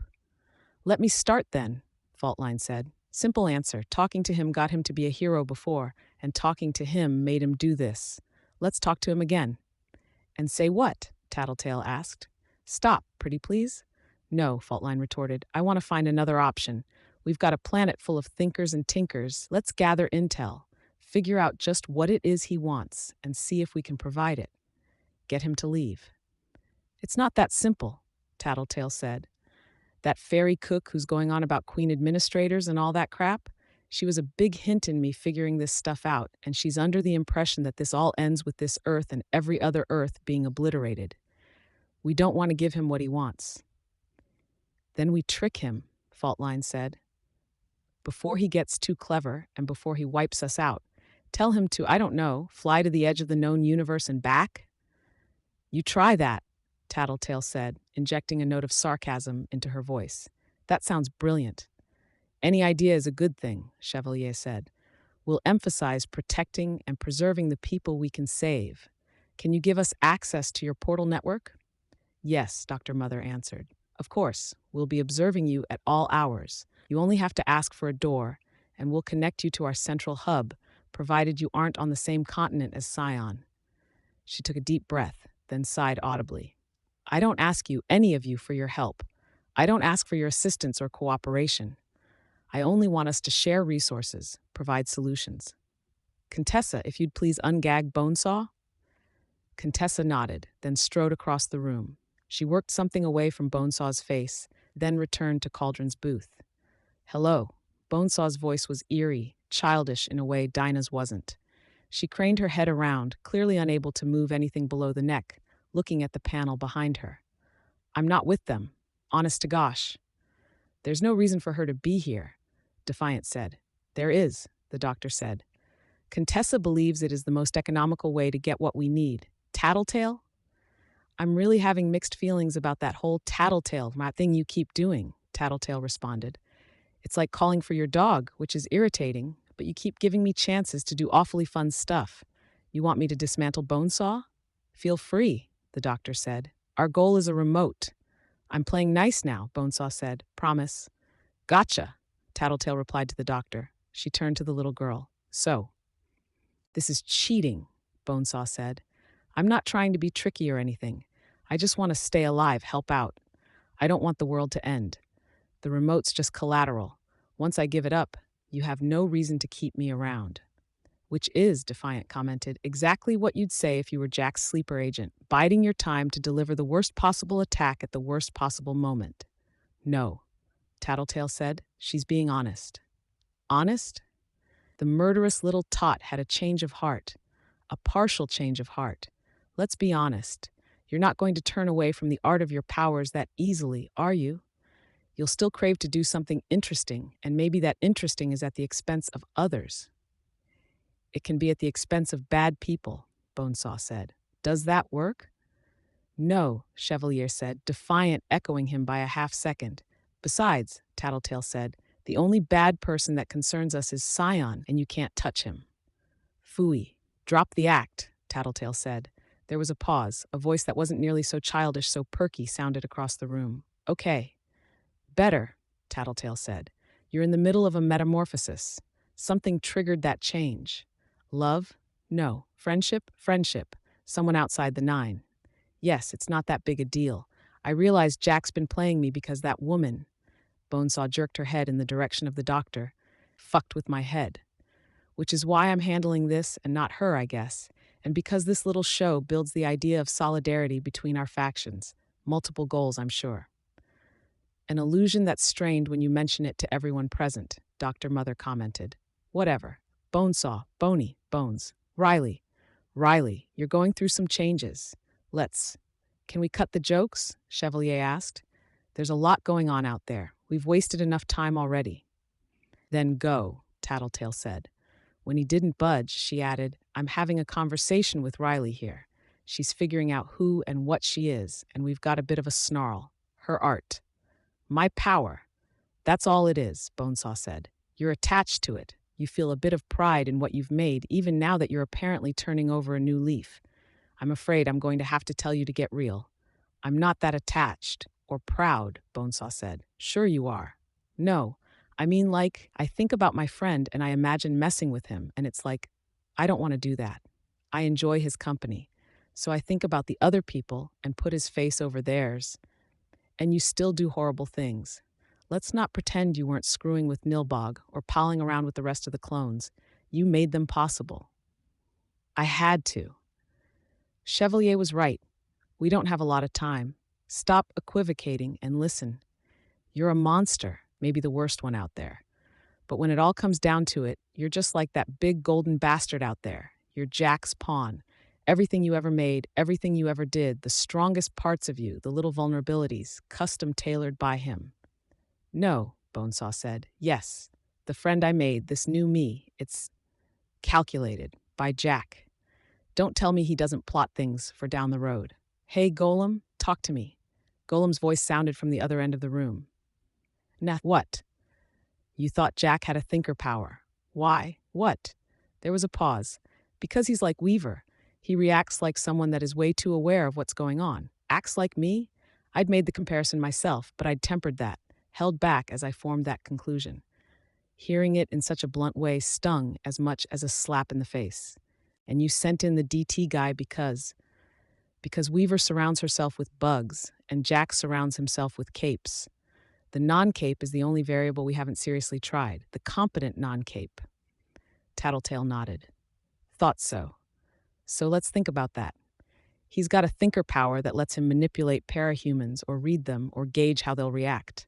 He uses it, probably unconsciously, to constantly maintain the edge. and he gets bored. You've seen him get bored, haven't you, Riley? Yes, yes. And when he gets bored, he sets up scenarios like the game in Brockton Bay, the test with Golem coming after him, whatever else. It usually falls apart before it comes to a head, because Jack is chaos incarnate. People cheat, Jack cheats, and so it goes. So tell me, do you really think he wouldn't let you have a little slack to see how you'd operate? Bonesaw didn't respond. Yeah, exactly, Tattletale said. Your art? It's his art. Your power and everything you do with it, it's stuff he's shaped. That's not true. I come up with my own ideas. Bonesaw sounded almost defiant. She'd also, I noted, forgotten the original message, saying her art wasn't important to her. His ideas. Everything's tainted with Jack, and you know it better than I do. You can think of all the little scenes and conversations, how your favorite projects were the ones your family applauded, the ones Jack praised above all. Again, Bonesaw was silent, unable to retort. You want to face the new you? Here it is. It's not an easy change. It sucks, even. The magic's gone now. Your power won't be quite so fun. Just the opposite, maybe. Still, there was no response. This is the real change, Tattletale said. Being reduced to nothing, starting anew. And you get to carry all the shit and all the hate that you earned being an unholy terror before. You deserve to carry all that shit and deal with the hate. You've got a steep uphill climb before you even get a trace of respect or trust. You understand? Putting your buddy's face on possible victims isn't even close to redemption. I could see Bonesaw's posture change, even in the midst of her restraints, her shoulders drawing forward, head hanging a bit. Fuck me. Was I feeling a pang of sympathy? My feelings were still off-kilter, undefined, unpredictable. It was scary, like stepping off a ledge with my eyes closed, not knowing what was on the other side. Except the feeling recurred constantly. Be rational. Let's not push the lunatic too far, I thought. That's rational. But Tattletale had let up a fraction. Her questions and attack were calculated, based on cues from her power. You want trust? Give us the remote. Fuck that, Bonesaw said. Fuck no. You have to trust us before we'll trust you. Give us the remote. Bonesaw didn't move. I saw Contessa lean close to Dr. Mother. It's done, the doctor said. We'll have the remote shortly. Thank you, Tattletale. Next order of business is the birdcage. I looked at Tattletale, who was still staring at Bonesaw. I could see Gru as well, tense, the smoke tendrils churning around him, and Parian, her hair and frock stirring as if there was a wind blowing. She'd lost her entire family, either to the Nine or to Bonesaw's warped plastic surgeries, making their faces identical to some of the most hated people in America. They had derived satisfaction from this. An attack on someone who'd attacked them, fair and just, acceptable, not quite torture. Not physical torture, anyways. I'd had my head cut open. I'd seen Gru change, becoming a shell of his former self. Hell, I'd been traumatized by what she'd done to Gru. I wasn't about to begrudge them that. But I still felt a measure of sympathy. To be clear, the doctor was saying, we didn't invite the birdcage residents here tonight because we knew it would be hard to impossible to send them back, all things considered. And because you'd lose our cooperation, Defiant said. Saint hamstrung us at a crucial juncture. He abandoned a number of people in this room to die when we were going after Jack, effectively delaying us, and he's supplanted Dragon, doing a criminally ineffective job at managing her duties. He's done all of this to free one man from the birdcage for selfish ends. If you accommodate him, you'd intentionally obstruct us? Saint asked. Out of spite? I promised I would kill you, Defiant said. I will. Anyone who allies themselves with Saint gets the same treatment. I'm terrified, Saint said. Not of you, but of your short-sightedness. The end of the world is nigh, and you have a vendetta. I'm inclined towards tunnel vision, Defiant replied. For now, a great deal of my focus is turned towards one task, denying you what you want. There are 6 blocks on the birdcage that Dragon set in place. Dragon is incapable of opening them because she didn't want to be coerced into doing so. I imagine Saint is here because he wants the keys to the blocks. Yes, Saint said. Then if everyone here accepts that the birdcage should be opened to let a select few prisoners out, I will give you the key. Slowly, hands raised around the room. Countries all around the world had prisoners in the birdcage. Countries all of the world had stories, horror stories about the people who had been sent there and what they'd done before. But things were dire, and we needed firepower. I raised my own hand. Then I'll provide the keys. 2 stipulations. I can guess what these stipulations are, Saint said. You want to wake Dragon up? I saw Tattletale tilt her head at a funny angle at hearing that. No, you're as single-minded as I am, and you've turned that focus towards being her enemy. We need the access you stole from Dragon as much as we need my keys, and you wouldn't give the access if it meant helping her. 2 things. You step down, and Teacher remains in the birdcage. Saint snorted. No? Defiant asked, his voice level. Hardly a fair bargain. Give me time, and I can find the keys. It's just a matter of time before I dig through the code and find it. You want to goad me about the lives I've cost? Know that your stubbornness is doing the same thing here. You and everyone else here just agreed we should open the birdcage, Defiant said. But you're the only one here who wants to be in charge. The only one here who wants to free Teacher. We need information if we're going to fix this, and he's our best source of thinkers. Weak thinkers, Tattletale said. Thinkers, all the same. I could see Saint's head turn, the cross on his face glowing as he scanned the room, searching the shadowy figures for signs of body language or gestures, for signs of agreement or disagreement. I could see just as well. Nobody was jumping to agree. His only chip was his monopoly on Dragon's technology, and he now had to choose between agreeing to Defiant's terms or refusing and making an enemy of everyone present. A compromise, Saint said. No, Defiant cut him off. You're unable to use Dragon's full complement of resources, and many people in this room are aware of the fact. Many came close to losing their lives. All I want is Teacher free. I'll step down if you have someone to replace me. There are options, Defiant said. He looked to the Undersiders. Then that's settled, Dr. Mother said. Select the people you want, and we'll create the doorways. That would greatly simplify matters, Defiant responded. Any other business? Suggestions? Options? Yes, Faultline said. Again, being pretty simple here, but you guys are going way over our heads here.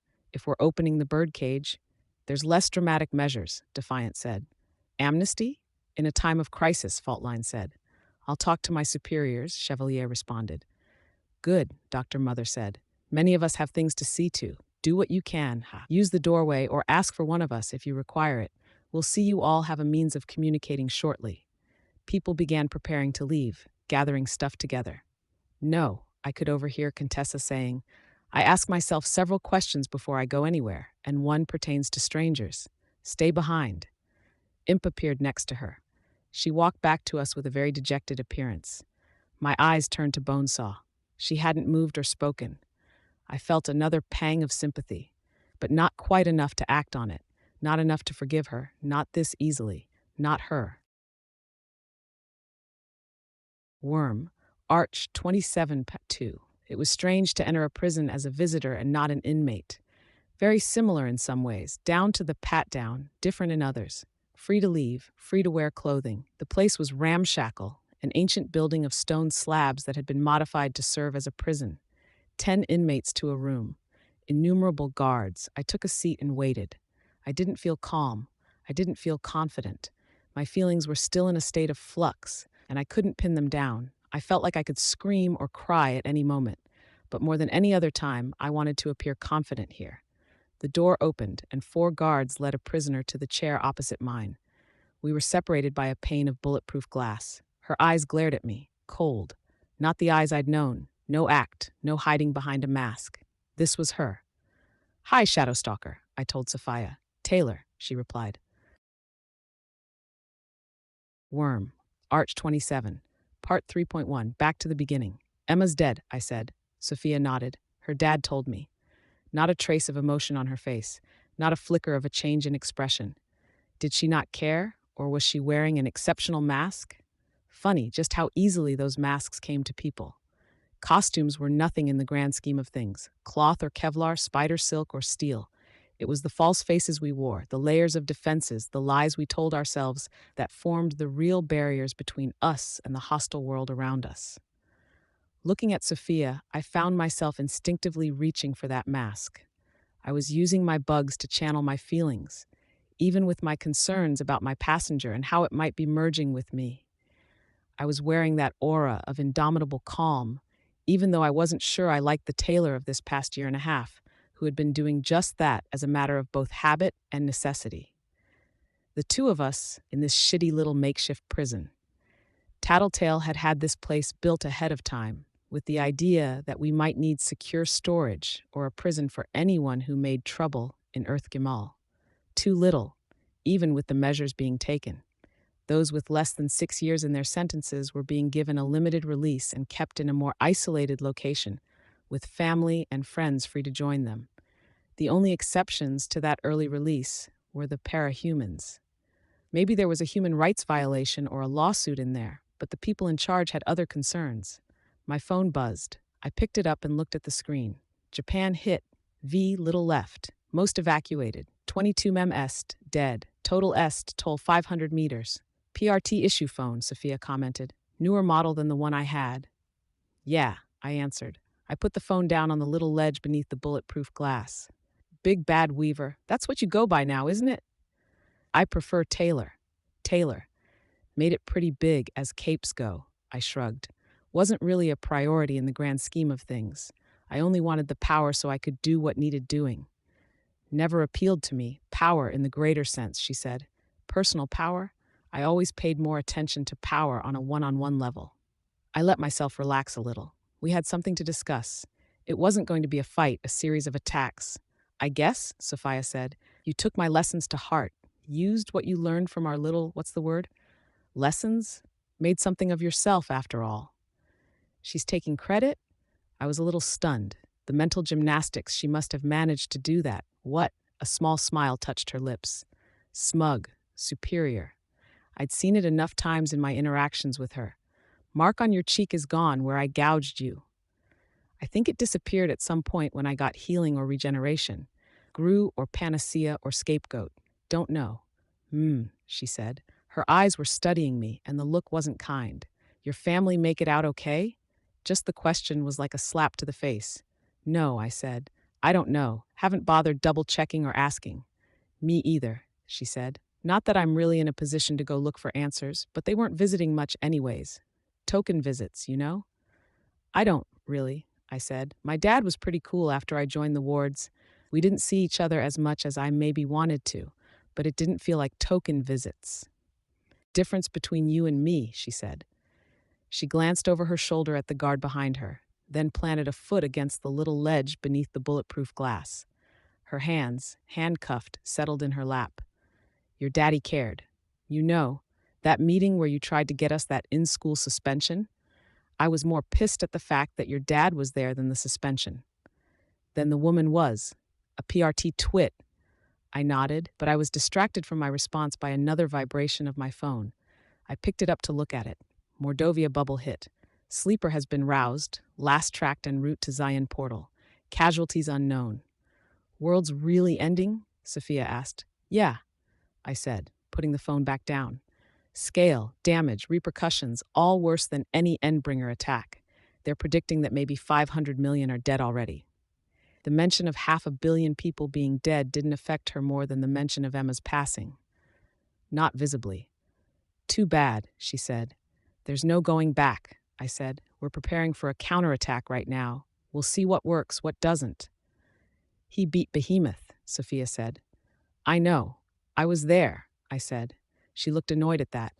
Her eyebrows drew closer together and she shifted position, putting both feet up on the little ledge, one ankle crossed over the other. It was only after she was settled that she responded. He beat Behemoth, and nobody could manage that.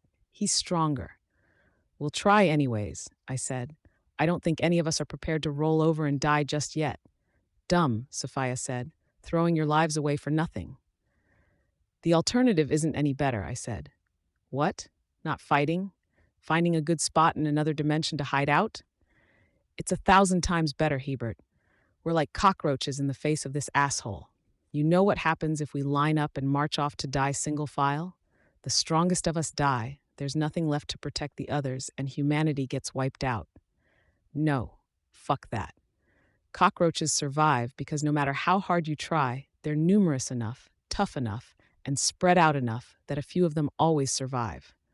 They survived the predators, the poison, the fire, the radiation, and a few generations later, they're back in full strength.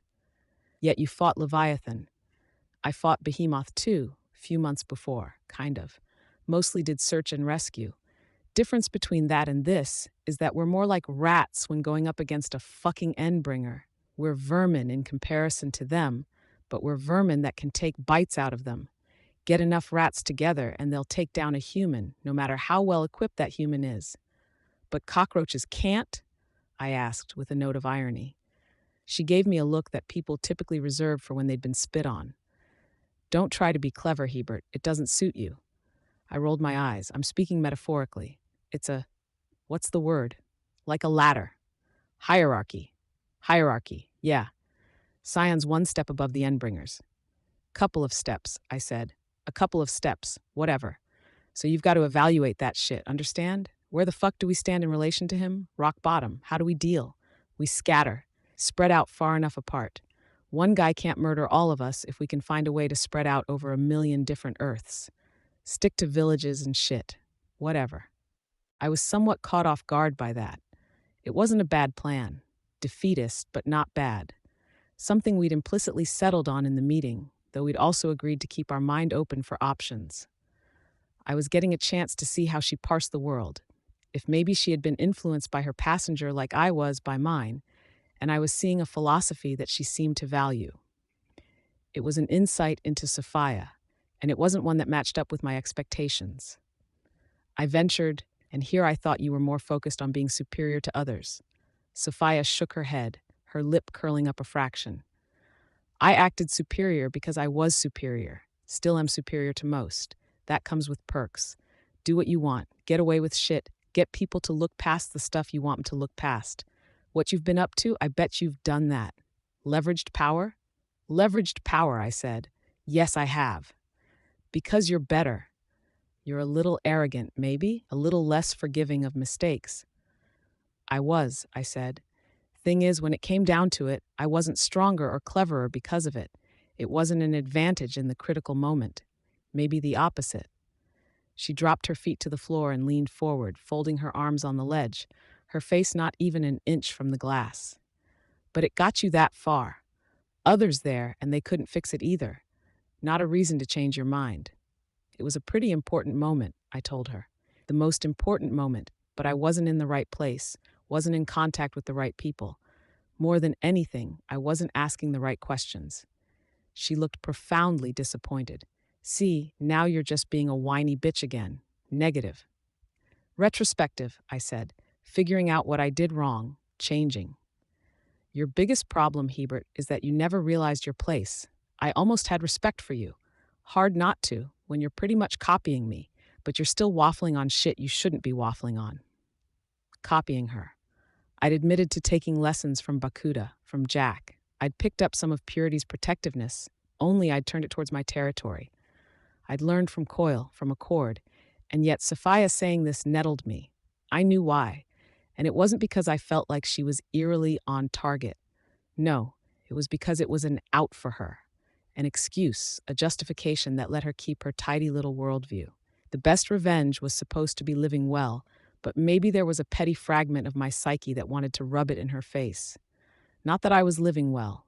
The situation was catastrophic, my dad was dead, and I wasn't sure where I stood. I looked down at my gloves. They were dark gray, but they'd been caked in blood, and even a good washing in cold water had failed to get them thoroughly clean. Sophia, I said. What? She asked. She leaned back in her chair. They're opening the birdcage, letting some of the scarier criminals out in the hopes of getting some assistance against Scion. There's a lot of good firepower in there. Uh-huh. Doesn't make sense to go that far if we don't extend the same concept to a smaller scale. Not sure what the numbers are, but there's a hell of a lot of possible recruits there. And you're here because, what, you're going to recruit me? I ignored her. Problem with this situation is there's no good way to keep track of all of this. In the chaos, it's hard to manage records, and time's tight enough, we're not going to be able to pull a review panel together. So how do you decide who gets to go free? What a good question, Sophia said. She met my gaze with a level stare. not a glare anymore. Capes interact most with other capes. Smaller pool of people to find, contact, and question versus trying to hunt down civilians who might know so-and-so. It's not a perfect method, it's flawed even. But we're asking the victims. Teammates who were inconvenienced, enemies of the capes in question, all of that. Is this cape in prison worth letting free? Knowing what's at stake, are you willing to put the past behind you and give them a second chance? She smirked. And you're my victim? Me and the Brockton Bay wards, I said. The undersiders were asked too, but they gave their votes to me, with only a few words of suggestion. She's fucking useless, Imp had said. And she shot my brother. Bitch isn't worth having to worry about being shot in the back with a crossbow. Moronic, she said, making it a popularity contest. Doing what we have to? I responded. Moronic, she said again. I might have missed it if it weren't for the repetition of the same word. Slightly different, a hint of emotion, disdain, disappointment. Maybe she cared more about being freed than she was letting on. Maybe, on a level, she grasped that she was reaping the consequences of earlier actions. Well, I'd been there. I suppose this is the point where I'm supposed to beg? I give you some satisfaction, you get some closure, I said. No, I'm not going to make you do that. Because I won't, she said. I know, I said. It's not in you, based on what you've said here. That personal pride, the security she'd apparently found in knowing what her niche was in the world and how she fit into it, it was her mask, the barrier she erected against the world. You hurt people, I said. And the way you reacted to me, on that night where the undersiders kidnapped you, trying to slash my throat, you've killed. Yes, so have you. You might have a body count higher than mine. I might, I said. You hurt people too. I did, I agreed. A lot more than I did. Probably. And you weren't even subtle about it. Taking over a city, robbing banks, attacking the fundraiser, attacking the headquarters, extorting the mayor, I added. Unlawfully imprisoning people, a lot of other stuff. Yet you're out there and I'm in here, she said. Then she smirked. Funny how that all works out. It all comes down to strength in the end. Power. How useful are you to others? I was useful, strong, even marketable on a niche level, and they pulled strings for me, pulled your strings even. Yeah, I said, but I became more trouble than I was worth. They throw me in jail, say it's because of a probation violation. But why are they really doing it? Because I'm more trouble than I'm worth. I'm not useful, am I, Habert? Regent got me. I was a liability. Couldn't be used to fight the bad guys. They sacked Piggy for the same reason. Even if that was true, they could have moved you to another city. They would have, I said. But maybe you burned bridges. Maybe the other teams didn't want you. She shook her head a little, her smirk turning up a little. I think your view is a little narrow, I said. It's about more than usefulness. There are other factors. Like what? Likability? Substance? Respect? Trust? Along those lines, I said. Bullshit, she said. Her eyes narrowed. You think you're more likable than I am? Fuck that. And I'm not just joking around like we did back at school. You and I, we're the same. We're tough where we need to be. We hit hard so our enemies aren't in any shape to hit back. We're good at what we do. Difference is, you were a little luckier. Bet on the right horse. No, Sophia, I said. No? You run, right? It was on TV. I run, yes. And you don't think you were trying to emulate me? Subconsciously? I was on the track team, and there you are, a bit of a loser, looking for a way to improve yourself, and you start running? Not even remotely close to the mark, I said, feeling a note of irritation. Not on that count. The other stuff? Maybe we are similar in respects. Maybe being a cape in this fucked up world means you have to go that route, just a little. Being a person, she said, dealing with reality. Maybe, I said. But if I was like you, I was better at it than you were, went further, tested the limits more. I could see her eyes narrow further. And I think it's a pretty shitty way to exist, I finished. Ouch, she said. You wounded me. I couldn't hear anything in her voice, nor could I see anything in her expression, but her shoulders were tenser, her hands had stopped fidgeting and were still. I stood from my chair, collecting the phone. I glanced at it. NZ gutted. Timeline for counterattack set for 1.5 hour from now. Testing efficacy of some abilities at range. Legend Pretender Eidolon on board to help. Weaver has been requested for assistance and field administration. You're going then, Sophia said. Yeah, You said you wouldn't help. You'd rather scurry away like a cockroach. I'm not saying I'd rather. I'm saying it's what we should all do. Either way, you're free to convince me. To beg, we're back to that. To convince me. She shook her head a little. Fuck it. Let the world burn. We'll all be better off. No pretension, no fakery, none of the tradition, and this is the way things are and always will be. Hit the reset button. Whoever's left will pick things up later. That sounds remarkably similar to how Jack sounded. Fuck you, Hebert. Fine, I'm walking away from this with a clear conscience. Sit there in your cell and worry every minute that Scion's going to come tearing through here and wipe you off the face of the planet. She smirked, but I could see that tension in her neck and shoulders, still. I felt like Rachel, looking at someone and trying to piece together their natural responses, figure them out. Or was it the opposite? Was I like Rachel in how she looked at a dog, understanding them on a level most people couldn't? You're afraid, I said. Fuck you, Hebert, she spat the words. You're afraid and you're hiding it behind a very good mask. Fuck that. I hate that fakery, that false-faced bullshit. You said we're alike. You're right. We're both very good at putting on a front. She snarled the words. There's a difference between acting and being. I'm not faking anything. Yet you refuse to do anything to deviate from your path. That's why you're so big on sticking to your place. If you never budge, you never have to risk seeing if the mask comes off. Oh, fuck the hell off, Hebert, you sanctimonious know-it-all orphan bitch. She'd picked the orphan bit to hurt, to get a rise out of me. Yet I felt okay. Hurt? Yes, I felt something deep and important missing, and I wasn't quite ready to let myself feel that emotion in its entirety. To hear the words in full or see the body and know my dad was gone. I needed to do that, and maybe to do it soon, if only to pay respect to my dad. So yeah, I hurt. I felt the sting of her words. I still felt off-kilter. But I was calm. No act, no mask. Me, and I was okay. Thank you, Sophia, I said. I feel a hell of a lot better than I did before this meeting. I don't know if... Loser. She'd gotten the guard's attention with her outburst. The woman was approaching. If you were right about us being similar or not, but I don't want to be the sort of person you could compare yourself to. I'm going to be Taylor again, so thank you for helping me come to peace with that. I can be Taylor without being weak. Keep the best parts of Skitter and Weaver. I turned to leave.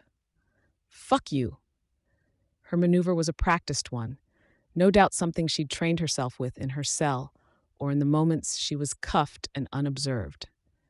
A way to buy herself a fraction of a second to use her power, where her wrists wouldn't come in contact with the cuffs as she let them drop from a point further up her arms to her hands. I could sense the motion with my bugs. Her leg hooked under her chair as she made it as shadowy as she was, and she kicked out, sending the chair flying through the bulletproof glass. It rematerialized as it crashed into mine, and the two chairs in turn hit me. I stumbled. My shins stung where the little folding chairs had hit me. Sophia, in turn, was being held down by the guard, the handcuffs pulled taut against her wrists. Is this the real you, then? I asked. Oh my God, you pretentious, cunt! Sophia snarled the words between her grunts of struggle. I'm going to break you. Take a minute or two to calm down, I said. Breathe. If you can relax, if you can look me in the eye and promise you won't hurt me or anyone else, I'm going to give the go-ahead for you to leave. There was a pause, shock stopping both the guard and Sophia. You're joking, the guard said. Sophia just lay there, her head pressed against the little ledge, panting. Her hair covered her face. Offers open just a bit longer, Sophia, I said. I want to take some time to get ready, and if you're coming, you'll need the same. She didn't budge. The guard took her weight off Sophia and only held the chain of the cuffs, twisting so Sophia's arms were held taut above her. It must have been uncomfortable with the way her body was forced to one side, her head forced down. Afraid. I'm not asking you to fight Scion. Just doing search and rescue would be fine. It's not safe, but... Will you shut up? Sophia's voice was muffled, not in a position to let her voice pass through the perforated space in the glass. Fuck. I'll do it if you stop prattling at me. Look me in the eye and promise you won't fuck with me. The guard let Sophia straighten. She met my eyes, glaring as if a look alone could express 100 different kinds of violence. I promise. I shrugged. The guard looked at me and I nodded. Your funeral, she said. I'll go take her to the back and get her ready. No need, I said. I looked towards the ceiling. Let's try this. 2 doors, one for me, one for her, to where the others are on Earth Bet. The doors opened, rectangular windows. Unlike the portals I'd seen before, these ones were dark, one on each side of the bulletproof glass. Sophia, still cuffed, shot me an ugly sidelong glance, watching as I made my way through the portal. The door was already closing as I saw her turn and step through the other. I didn't want to let her loose without any observation. I'd bring her along for just a short while, then find a place to stick her. I felt okay with this decision, comfortable. It wasn't a mask I was wearing, so strong it might as well have been real. No, it was something simpler. I'm not scared of her anymore. Worm, Arch 27, Part 3.2. There were other, bigger things to be scared of. The sky was overcast, but it wasn't wholly clouds. Dust choked everything, thick and heavy. The sun was rising, and it felt like it had been rising for some time. The issues of teleporting across time zones. Red, the sky was a surprising red color, filtering between clouds that were almost black. It cast the tall mountains in similar shades with deep shadows and vivid color. My breath fogged in the air. I'd been dressed for summer. It was cold. The landscape around us looked like coals resting in a fire, cast in ash white, charcoal blacks, and reds. But it was cold. The cold leached warmth from my feet, even. We were on a mountainside, a broad, flat ledge that could have held 3 helicopters. Instead, it held one Azazel suit and a crowd of perhaps 60. The cold wasn't just the altitude. The levels of dust in the atmosphere would be having an effect as well. My bugs were having a tough time here. I clustered them against my body, more so they could benefit from my warmth than the opposite.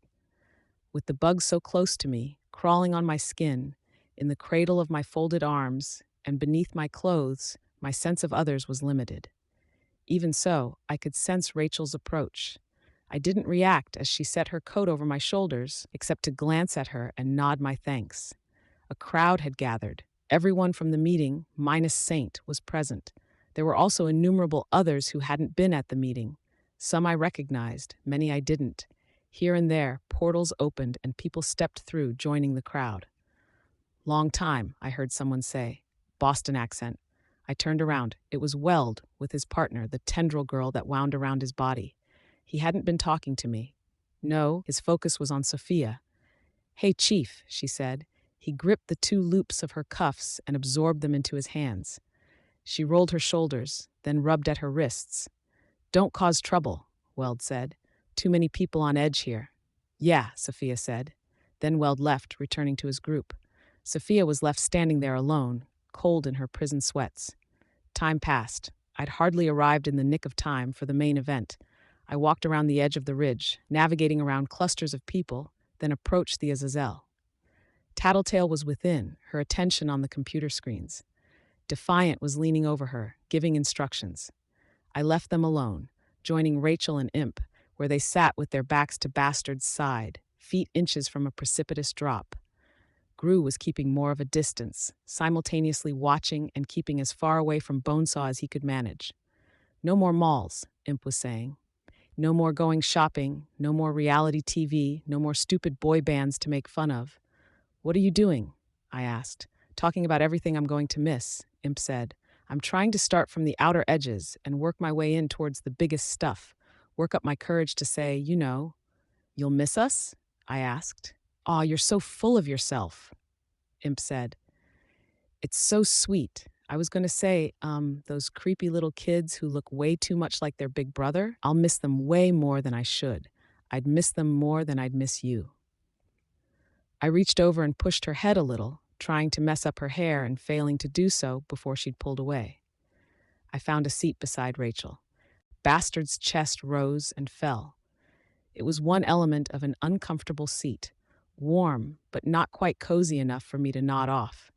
It was too cold, for one thing, and I felt my rear end going numb from the cold before I'd been sitting for a minute. Even more alarming was the general sensation that someone was gently pushing me towards the ledge, then easing up, pushing me, easing up. If he lurched to his feet for any reason, I wasn't entirely sure I would be able to stop myself from being shoved over the precipice. I should have worn my flight pack. I don't have a lot, Rachel said, breaking the silence. Haven't ever had much more than I could take with me if I left home. Had money, but it was just a number I couldn't really follow on a computer I didn't have. You have something now, I said. She bobbed her head in a motion that was almost too slow to be a nod. Yep, I didn't elaborate. We watched the crimson sunrise. Don't want to lose it, Rachel said. Any of it. I couldn't even complete a thought hearing that. Damn it, Rachel, to that. Don't remind me. I thought of my dad, of my mom, though that was a wound I'd thought I'd healed. I thought of my hometown, which wasn't quite home anymore. I thought of my pride, my mission, neither of which I quite had anymore. I lowered my head, bringing my knees up to support my arm as I nestled my face into the crook of my elbow, burying it into the fabric of Rachel's jacket. This was too public. The wolf's overlong body provided a barrier between us and everyone else, but too public. Sorry, I mumbled. My tears were hot against my face. Why the fuck are you sorry? Imp asked. I raised my head up just a little, trying to pull myself together. Feeling my feelings are all over the place, a little unhinged. Imp didn't look my way, instead turning the narrow, black lenses of her mask skyward. It's been a bad day, in case you haven't noticed. You're allowed to feel bad. It's kind of normal. Normal. I'd been thinking of my feelings as being off-kilter, out of control, unreasonable, and irrational. Were they just regular feelings? Emotions that weren't being reined in by my discipline and bottling everything up, by distraction and disconnection? Somewhere along the line, I'd stopped thinking about my feelings as being mixed up or fucked up and stopped concerning myself with them altogether. On a level, I'd blamed my passenger, but I wasn't sure I could justify that with what I was experiencing now. Why would the passenger take away, gain ground in subsuming my identity, and then give it back, all like this? Was it just me? Fuck, I wasn't sure I wanted this to be me and me alone. I lowered my face into my elbow again. Why? What was it all for? I drew in a breath, trying to keep my breathing level so I wouldn't give any audible clues as to what was going on, and it backfired. My breath hitched, and I released a little hiccup of a sob. It was all downhill from there. I didn't care anymore. I wasn't about to mentally berate people for caring about secret identities when we were so far past that, and then care about my reputation or how I looked. Screw it. If I was going to be Taylor again, I wouldn't give a fuck. Rachel put her arms around my shoulders in a clumsy hug that squished my shoulder. Then, with the hand of that same arm, she reached up and put her hand on my head, rubbing left to right and back again. My head rocked with the motion. Soothing, but ridiculous enough that I let out a little half sob, half laugh, which was probably even better than anything else. I let my head settle against her shoulder, and she left her hand on my head, no longer rubbing. We watched as the sunrise continued, the red of the atmosphere leaking through the gaps in the clouds. I felt the tears stop at one point and rubbed them away. I had to try twice before I could voice a question. How's Gru doing? Ask him, Imp said. I shook my head. He's okay. Cozen made it out okay, but Rook didn't, so Cozen's getting a promotion. To leader? Imp nodded. Ah, is there even anything to lead? How do you manage a group of thieves when everything that's worth stealing is slowly being erased from the planet's surface? I wouldn't push it. Imp started. Ready, someone in the crowd called out, interrupting her. Every single person on the broad, flat ledge of the mountainside turned. I wiped at my face again with my hands, then stood, a little alarmed at how the stiffness of the cold hampered my movements and the nearby ledge that yawned before us. But no disasters. We made our way around Bastard's sleeping form and joined the group. The first of the portals opened. A broad-shouldered man with facial hair like that of a homeless man stepped through. He wore prison sweats with the words Bauman Parahuman Containment Center across the shoulders. Is this safe? Someone asked. A girl in her early teens. They sent everyone to their cells. Maybe a speedster could slip through if they knew what was happening, but we have a lot of people here, a man next to her said. You didn't answer the question, Imp said. No, it's not safe. These guys are assholes. The man with the beard turned to glare our way, inexplicably, looked momentarily confused, and then walked forward. The crowd parted to let him through as he approached the edge. I'd done my reading on these guys while making my way to Sophia, waiting for her to arrive. If this went balls up, we'd be stuck between these guys and Scion. I'd wanted to know. The man with the beard was Gavel, cell block leader, a vigilante who had gone after families, particularly spouses and children, all so he could break his enemies before his namesake weapon could. He'd been notorious in the days before the three-strike rule or even the code. Even with that, people had lost patience with his mission when a villain had threatened to detonate a small bomb, and Gavel had called a bluff that wasn't a bluff. Gavel had walked away. Many others hadn't. A woman ventured forth. Her hair was long, her features matronly. She wore a prison uniform that had been cut apart and pieced together into heavier cargo pants and a jacket. Lustrum. Part celebrity, part anti-hero, she'd gathered a following of college-age feminists, building up an almost religious fervor, before giving the fateful orders that turned things violent, pushing her thousands of followers to humiliate men, often violently. Things soon escalated to the point that more fanatical followers were emasculating and murdering men, even carving up followers who weren't playing along. My mom had, in her graduate school days, been a part of one of Lustrum's groups. She'd backed out around the time things turned violent. I'd heard her wonder out loud to Lacey, my dad's coworker, whether Lustrum had intended for things to get as bad as they had. But they had. A lot of people had suffered. Weird to think about, that my mom had been in the midst of this, and here we were, the loop closing, a woman, thin, with her hair cut short, with swooping platinum blonde feathering at the sides, to the point that I couldn't tell if it was just messy or styled that way. Her eyes were the sort that looked like they were usually half closed, her features pointed. She moved with a strange kind of fluidity, as if she had twice the usual number of joints, limbs like spaghetti noodles. They weren't. It was Crane the Harmonious, Crane for short. The records of her arrest were spotty, suggesting things had been redacted or hidden, no doubt to protect her children that had gone on to careers in the wards or protectorate. She'd collected children with powers and raised them to be her soldiers. She walked into the crowd and came face to face with a hero, 20 or so years old, wearing a robe. She stood on the very tips of her toes to raise herself up enough to kiss him on the forehead. The kiss was prolonged to a point that it went past weird. The next portal was already opening by the time she lowered herself and stood with her back to her old subject's chest. Acid bath. Cop killer and cape killer, he'd used his power to horrifically scar innumerable opponents and girlfriends. His blonde hair wasn't the grass green of his mugshots anymore, and he had circles under his eyes. He took one step away from the portal, then sat on the ledge in front of the crowd searching for something, then settling into a stare when he found it. I looked and I saw a man, not in costume but in a suit, standing and staring at Acid Bath with an expression as though he was going to cry at any moment. But he didn't avert his eyes. String Theory and Lab Rat stepped out of the same portal. String Theory was shorter with her slouch and petite, her dark hair tied back into a braid, her lips pulled back into a wide expression halfway between a grin and a smile. With her glasses, it made me think of a frog or a small lizard. Lab Rat was the opposite, the last person one might expect to be a tinker. He had a mouthful of teeth that were screaming for braces, all crammed towards the very front of his mouth, overlapping and sticking out of lower gums. He had a mop of hair and heavy brows, was tall and broad-shouldered, and had a bit of a belly. String Theory had made her tinker devices and then auctioned away safeties. Not uses of the weapon or offering targets, but only guarantees that the owner of a safety wouldn't be one of her randomly selected targets.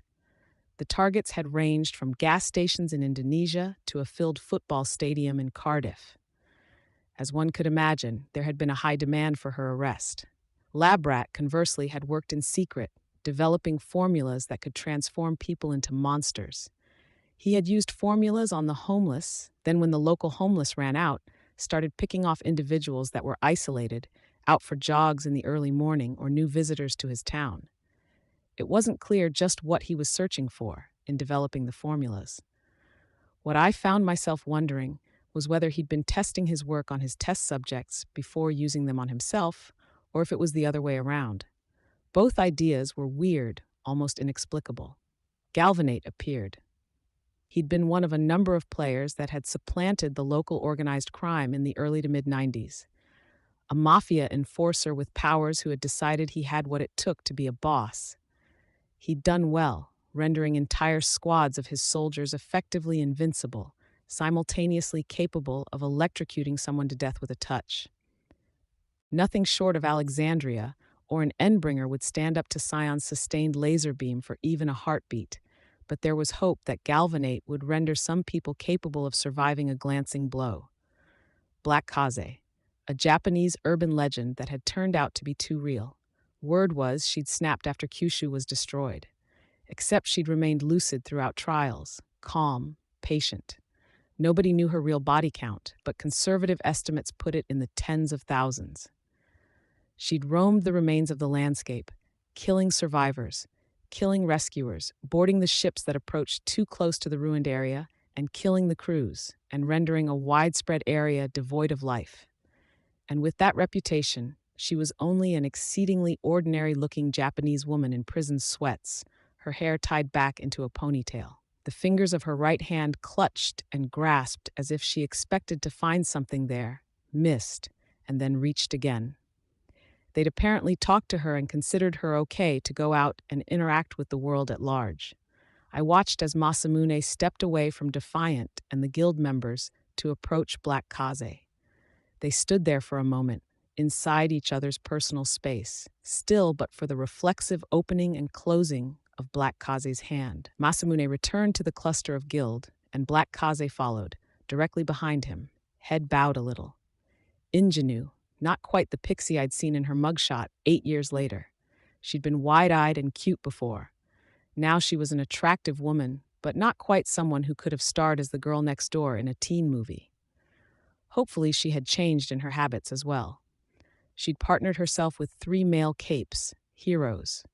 They had gone to the birdcage, and records suggested they hadn't survived more than a day after her return. When the 4th partner had used his power to poison a town's water supply, killing nearly 1,000 people, people started wondering about the common denominator, the girlfriend. The 4th had gone to therapy, and Ingenue had made her way to the birdcage. She extended a hand, pointing a painted nail, and swept her hand over the crowd. She settled on her target. Her walk was a practiced one, with a swaying of the hips, an unhurried pace. She approached Chevalier, then wrapped her arms around him, raising one leg off the ground. Chevalier, for his part, didn't move a muscle. Marquis was next to arrive. His brown hair and beard were just now starting to get strands of gray in them, wrinkles at the corners of his eyes. He'd been one of the scary bastards of Brockton Bay well before the Undersiders were even on the map. A guy who could go toe-to-toe with a full squad of Empire 88 and walk away. He'd been successful enough to pay for hirelings and ruthless enough to execute them for failures. His path to the birdcage had been very similar to the path that had almost taken me there. So many violations of the law that the 3 strikes rule had been left well behind him by the time the good guys finally won. He didn't look quite so intense as his mugshot. He seemed calmer, even sorrowful. He approached the crowd, and he stopped in front of a woman I recognized but couldn't place. In the moment she slapped him, I drew the connection. Lady Photon, Sarah Pelham. Flashbang and Brandish were with her, looking just as grim. All around them, people were tensed for a fight. That stopped when Marquise nodded solemnly. He murmured a few words, then walked away, standing on the same ledge that Acid Bath had perched on, a little to the right of Lab Rat and String Theory. Teacher emerged, and I searched the crowd for Saint. Absent. Teacher was a mundane-looking man. If one were to put an Argyle sweater and khakis on him and put him in a classroom, he would have looked well at home. He had a receding hairline, with curly hair that had been cut short-ish. Crimes: conspiracy to assassinate the Vice President of the United States. Successful. Conspiracy to assassinate the Prime Minister of England. Successful. He picked big targets, took his time, and was successful. Setting up his pawns and giving them the low-level thinker powers they needed for observation and information gathering, for getting glimpses of the future, or intuitively knowing how to hack or decrypt, or for knowing the weaknesses of their enemies and how best to hurt them. followers that remained absolutely loyal as long as they had the granted powers. Saint had wanted him more than he had wanted to retain his control over Dragon's power. Why? Because having Teacher free would give Saint the capacity to regain control of that power and to use it at its full capacity? It didn't matter. We'd win this first, and then we'd deal with that. Whatever Teacher was capable of, it couldn't be worse than Scion. In a manner typical for royalty, Glyce de Gouaine was fashionably late. The Fairy Queen. Just like String Theory's terror campaign had driven people to desperation in their attempts to stop her from her scheduled sprees of destruction, Glyce de Gouaine had drawn entire flocks of capes down on her head, by virtue of her habit of finding, killing, and claiming the spirits of capes. Thing was, they'd sent multiple teams after her, and they'd failed. 32 capes killed and claimed. So they sent more after her. Again, they failed. Of the 50 who were forced into a retreat, 13 were killed and claimed. When that wasn't enough, they hit her with everything, only for her to surrender. She walked into the birdcage of her own will. Now they'd let her out. The cell block leaders. They'd held their own, maintained their territories, and had been okayed to stick around by the thinkers. That double check didn't have as much weight as it should have, given how this one group alone had no less than 3 ways to screw with thinkers. But they were firepower. We had roughly 45 minutes to half an hour before we'd take our first shot at Scion. Try as much as we could while risking as little as possible. These guys would be assets at best, cannon fodder at worst. Other prisoners were arriving, dozens. Some seemed to be subordinate to the cell block leaders. Others, they didn't look like they had a place to go. I watched Lustrum beckon to a girl with yellow feathers in her hair, and the girl didn't budge. I saw Lung step forth in the company of several capes. He stopped, taking in a deep breath, then exhaled with a volume I could hear. He was shirtless and didn't move to cover himself up, even with the cold. His eyes roved over the crowd and settled momentarily on me, on Rachel, and grew. Then Panacea stepped out. She was different, her wild brown curls tied back into a plait, her face thinner with more pronounced cheekbones. She wore a camisole with her prison jacket tied around her waist. Tattoos marked the length of her arms. A sun held a position of prominence on her right arm, a heart with a sword on the left. The simple tattoos, symbols, and ideas got denser as they got closer to her hands, and a vibrant red ink marked the space between the individual black and white images. Blood on her hands. I was very aware of how the common prisoners around her stepped away when she stepped forward.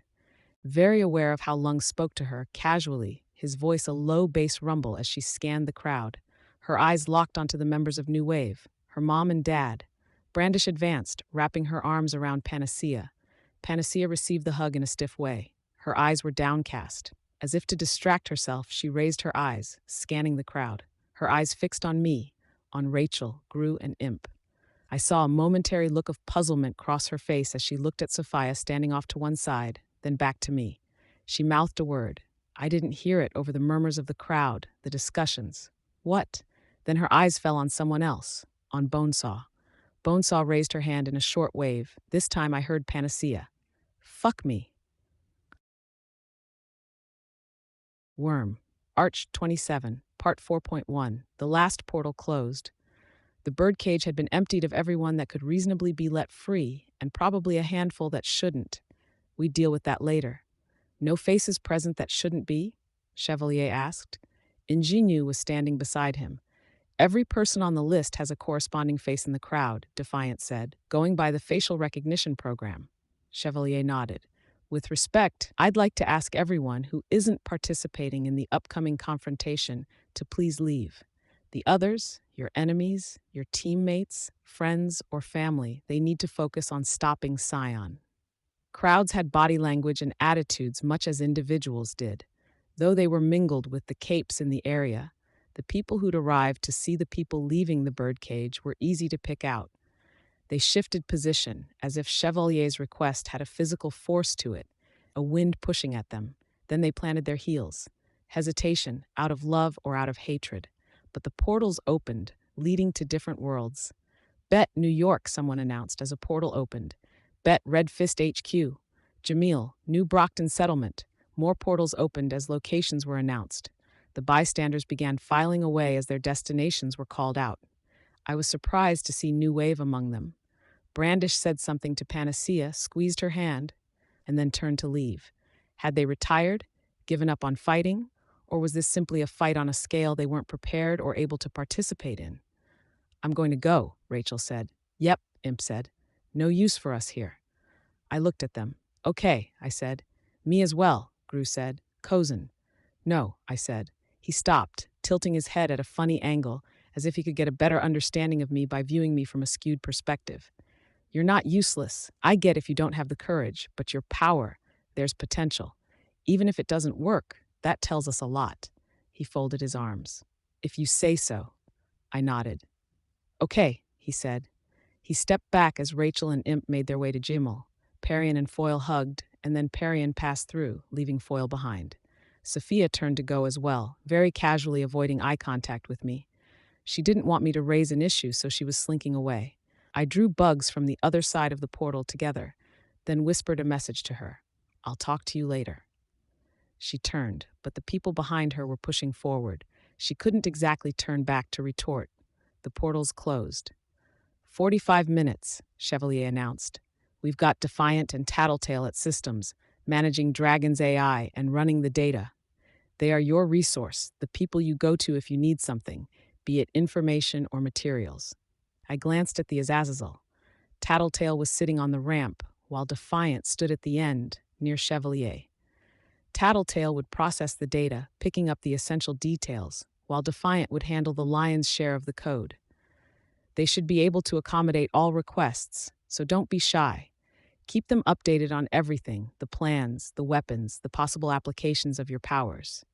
They'll categorize and prioritize your plans, and will relay that information to people with the ability to put that into a plan. To Cauldron, I thought. 45 minutes isn't a very long time, Labrat commented. His voice was a rasp. No, but Defiant has been mapping Scion's route with his analysis engines, and Scion is somewhat predictable. He spent the last few hours veering between extremes, choosing different kinds of targets. He strikes a major population center, then scales down to strike a select target. Individuals, a subcategory of the population like adults or capes or properties. Right now he's in one of those lulls. We expect that in 45 minutes, he'll move on to a bigger target again. With luck, this attack will serve to distract him and buy us time to finish evacuating. He's tough, Defiant said. You know that. He took on Behemoth with minimal effort. This is an attempt to see if we can find his limit, any weak spot, weapons that work. If we can, we expand, extrapolate. Keep that in mind and prepare accordingly. All right, let's move, Chevalier announced. First up, a door to the New York sub-office. The portal began to open. Chevalier continued, if you don't have access to costumes or weapons, we'll outfit you here. Defiant and Tattletale will direct you to other locations for other goods. I watched as a bulk of the forces began to head through the gate to the New York location. Chevalier and Reval stood by the portal, watching the various capes as they made their way through. I, too, hung back, watching. I could get a fresh costume and a spare flight pack easily enough. I wanted to know what the others were doing. The people who were hanging back, slouching, hands clasped behind her back, String Theory made her way over to Chevalier and Defiant. The petite, odd-looking woman glanced around, not speaking up but waiting until Chevalier deigned to look at her. Labrat, behind her, looked more impatient. He wasn't good at hiding his feelings. I'll need a lab, String Theory said. Tools, my tools, if you can get them. You can prep something in time? Chevalier asked. He sounded surprised. We expected the Tinkers to take part in the next attempt. I'm not an ordinary Tinker, String Theory said. She tapped her head. I've had 4 years to think, plan what I'd build if I got out. All up here. Me too, 7 years of thinking, Labrat said. Need a lab, not sharing one with her. I wouldn't let you, darling, String Theory said, condescending. I could see Labrat's lip curl, but I wasn't sure if it was in irritation or amusement. You'll both have what you need. Chevalier cut in before anything could start between the pair. Tell me what you need and when, String Theory said. You want me to hit him? Tell me how hard. Chevalier glanced at Revel and Defiant. When you were arrested, Defiant said. The F-driver, String Theory interrupted. Yes, start from there, scale up. Oh, String Theory said. Interesting. With a minimum of collateral damage, Defiant added. Less interesting. Next question, when? My work is one shot, and my best work is on a timer. We attack in 39 minutes. Time things for 47 minutes from now. Most of the combatants will be cleared from the field by then, and the rest can move to safety before you put your work to use. String Theory nodded slowly. You'll hold out for 8 minutes after the initial offense. Defiant paused. Make it 43 minutes from now. Done. I'll need a fusion reactor, or a suitably large source of plasma, something I can draw power from. We don't have. Defiant started. Then he reconsidered. We may be able to find something from Tinker Materials the PRT has confiscated. Go inside the ship, talk to Tattletale. Without another word, String Theory turned to advance up the ramp, disappearing inside. Defiant looked at Labrat. Your old workshop is still there, sealed off. No, I'd be spending more time cleaning up than working, and the samples would be dead if you haven't tampered with them. Something else. A room in a hospital would work. I can stay out of the way. We're not giving you access to humans, Defiant answered, his voice hard. Labrat frowned. Animal shelter? With the animals still present? Fine, Defiant said. 37 minutes. If you're going to contribute, you should get started. Door, please. To an abandoned animal shelter on Bet. The door opened. Labrat grunted. I'll figure something out. Then he was gone. And me? Bonesaw asked. I can help. You will help, Defiant said. After. When you work, it's going to be with supervision. Panacea can check your work and vice versa. Bonesaw sighed. My lab, the alternate dimension, the cloning vats. Destroyed, Defiant said. You're serious? He didn't respond. Bonesaw scowled. I shivered and looked out at those who remained. Panacea hadn't gone with the other members of New Wave. Instead, she sat on the cliffside with Marquise. I felt a stab of something ugly, seeing that. I couldn't justify or explain it, let alone give it a name. It felt fundamentally unfair, and I couldn't rationalize it. Life wasn't fair. Good guys sometimes got the breaks, and sometimes they didn't. Bad guys sometimes got the breaks, and sometimes they didn't. Panacea had taken more bad hits than most, and yet I wasn't able to convince myself she deserved to have that. Not because she didn't deserve the chance to sit and stare at the view on this cold mountainside with her father beside her, but because an irrational part of me wanted to have it instead. Someone to sit beside, to talk with, to discuss things, to be able to talk about stuff without avoiding everything Cape-related. Someone to lean on, who'd been through some of this stuff. I turned away.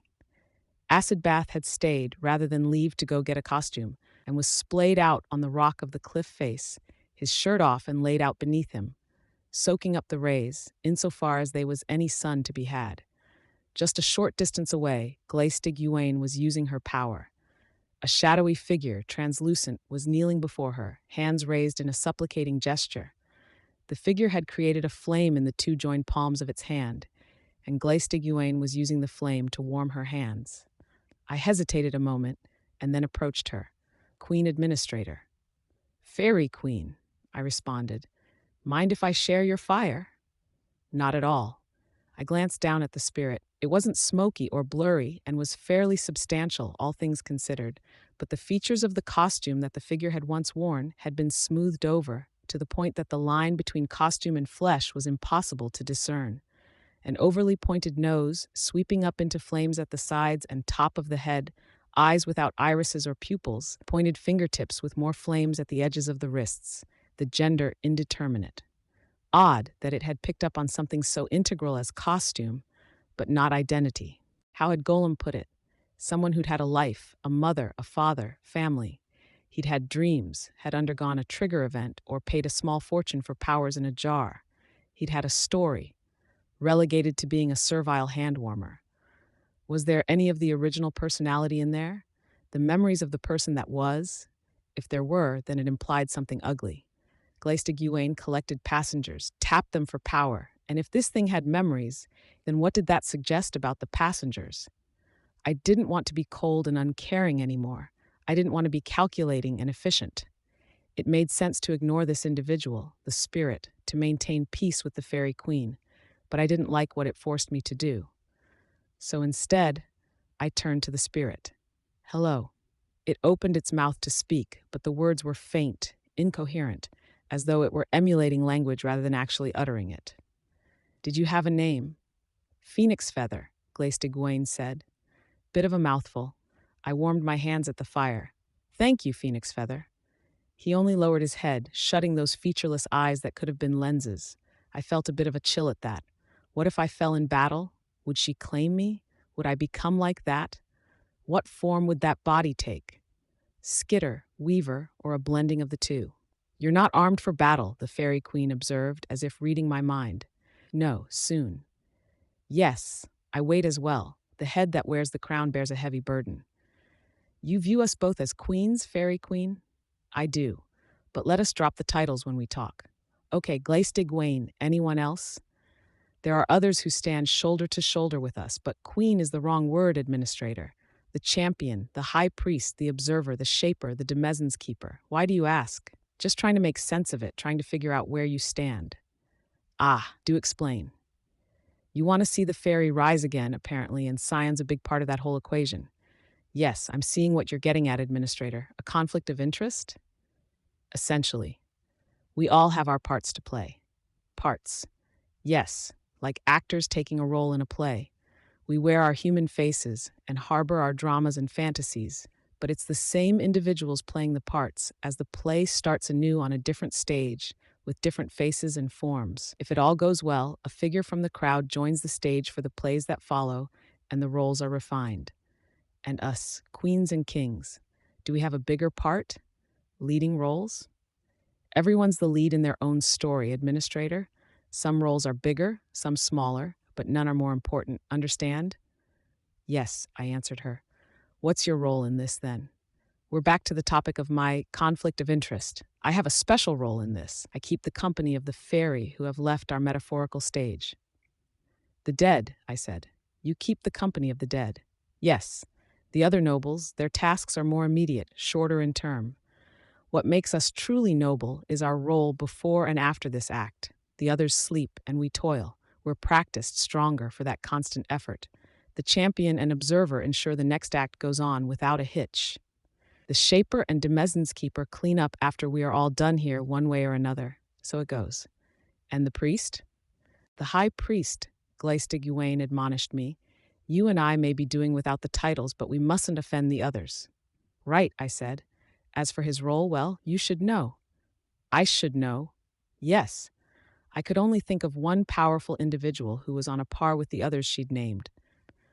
Contessa and Glace de Gouaine were easily 12s or higher on the power rating scale, and I could look to others with powers in that neighborhood to figure out who she was referring to. Panacea, Labyrinth, which raised two questions. Why the hell was I on that list, for one thing? And was Eidolon the high priest? He was the only one I could think of to fit the role. I'm not sure I follow, I said. He doesn't follow either, Glace de Gouaine replied, which complicates things. We have two courts, but the other court arrived to the stage bedraggled, maddened, and they don't have any instructions or forewarning, you understand? I believe so, I said, trying to anyways. The high priest is in similar straits to these unfortunates. He stands straight and bluffs through his lines, but he's wearing the wrong costume and he's arrived at the wrong time, just like the others. And what does he think of this? Glace de Gouaine shrugged. I couldn't tell you, but what would you think of it in his shoes? He's set this in motion, and there's no finale. There's no promise of another play after this one is done. The nobles of our court's mighty fairy may have no role to play. But you're not concerned? She smiled a little, but didn't respond. If it comes down to it, if we somehow get one over on Scion, if it looks like we might win, are you going to back him up? Because you want to see the next play? She used long fingernails to tuck hair behind her ear, turning pale eyes towards the horizon. The sky was still red, but it was more to do with the dust-heavy atmosphere than the sunrise. I do wish to see it. I'd like to see the spirits of the dead dance through the landscape, even more than they are right now. Yet I'm still carrying out my role, and that's the evidence I'll give to my loyalty in the here and now. I wasn't quite putting two and two together, and I suspected that might have been because she didn't want me to. She was still carrying out her role, which was to collect and comfort the dead. Because she hoped this all to go according to Sion's plan, I looked down at the fire that her shadowy specter was creating, then to the specter, to Phoenix Feather. I'd watched Glace de Gouaine for trouble. I thought of the other major players who I already was keeping mental tabs on. What is Sion to you? He's the director of this play? The audience as well. The metaphor falls apart at this. He's our father, our child, our creator, and now our destroyer. I could grasp that much. Was there another I could ask about that I wasn't so sure about? Dr. Mother, I said without even really thinking about it. Can I ask what role she plays on this stage? Ah, now you're asking me to answer questions that could make enemies. Glace de Gouaine glanced up at me, and there was an implicit threat in the glance. I wouldn't ask you to answer questions, it was inconvenient, Glace de Gouaine. I'm sorry. Be polite, keep in her good books. I should hope you wouldn't, she said, and there was an admonishment in her tone. Then, her tone lighter, she replied, No matter, she's not one of ours. A prop, nothing more. No powers, then. Like I said, a prop. She doesn't seem that unimportant, I said. She has a lot of power. A prop can be important. The Grail was a subject for innumerable quests and tales. A message can decide the outcome of a war. A living prop, she trailed off. Forgive me, Fairy Queen, I said. I saw her start to object, then hurried to continue. I'm using your title because I'm about to be rude, and I do want to show you the respect you're due. It's been a hard day.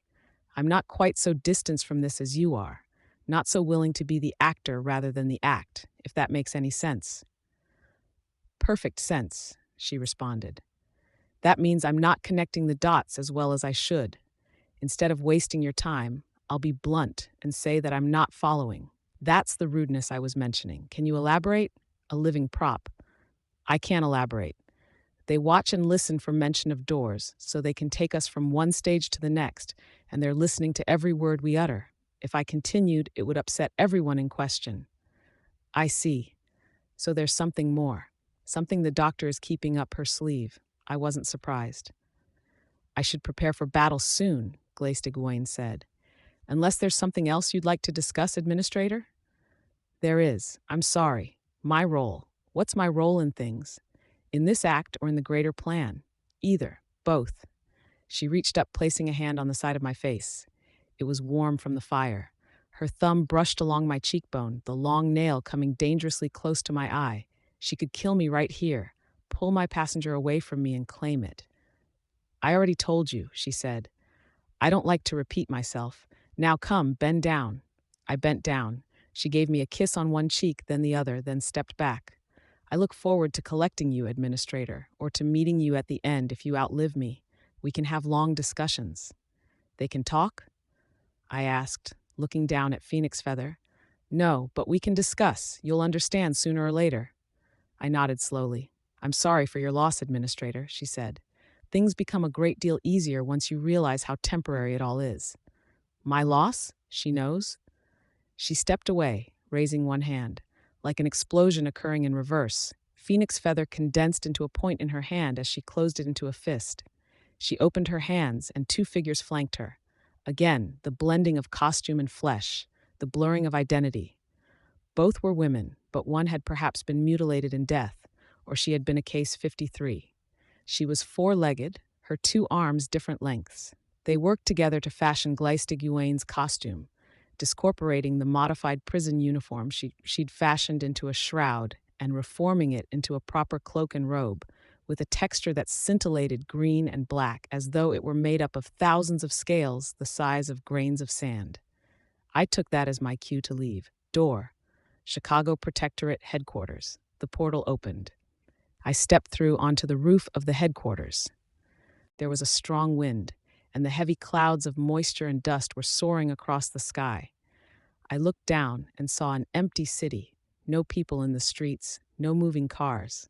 During the morning runs, even, or the dead of night, Chicago had been full of life. I could sense some life, though. I reached out to the bugs that populated the empty city and drew them to me. I knew why they had placed me on the roof. Moving the bugs through the building, I could feel the cracks in the structure, the broken concrete, the fallen boards of plaster from the ceiling of the office level. Something had shaken the building, and it was at risk of collapse. The opening on the roof for flying heroes was ajar. I sent my bugs inside, all too aware of echo to the event that had led to the ironic case of my joining the wards. They collected fabric, collected materials, and fit themselves into the channels of my spare flight pack. Then they made their way up to me, everything on hand. The swarm circled around me, and they deposited every item, straightening the things out, spacing it evenly around me, a kaleidoscopic pattern. Spare costumes, costume concepts, weapons, gear.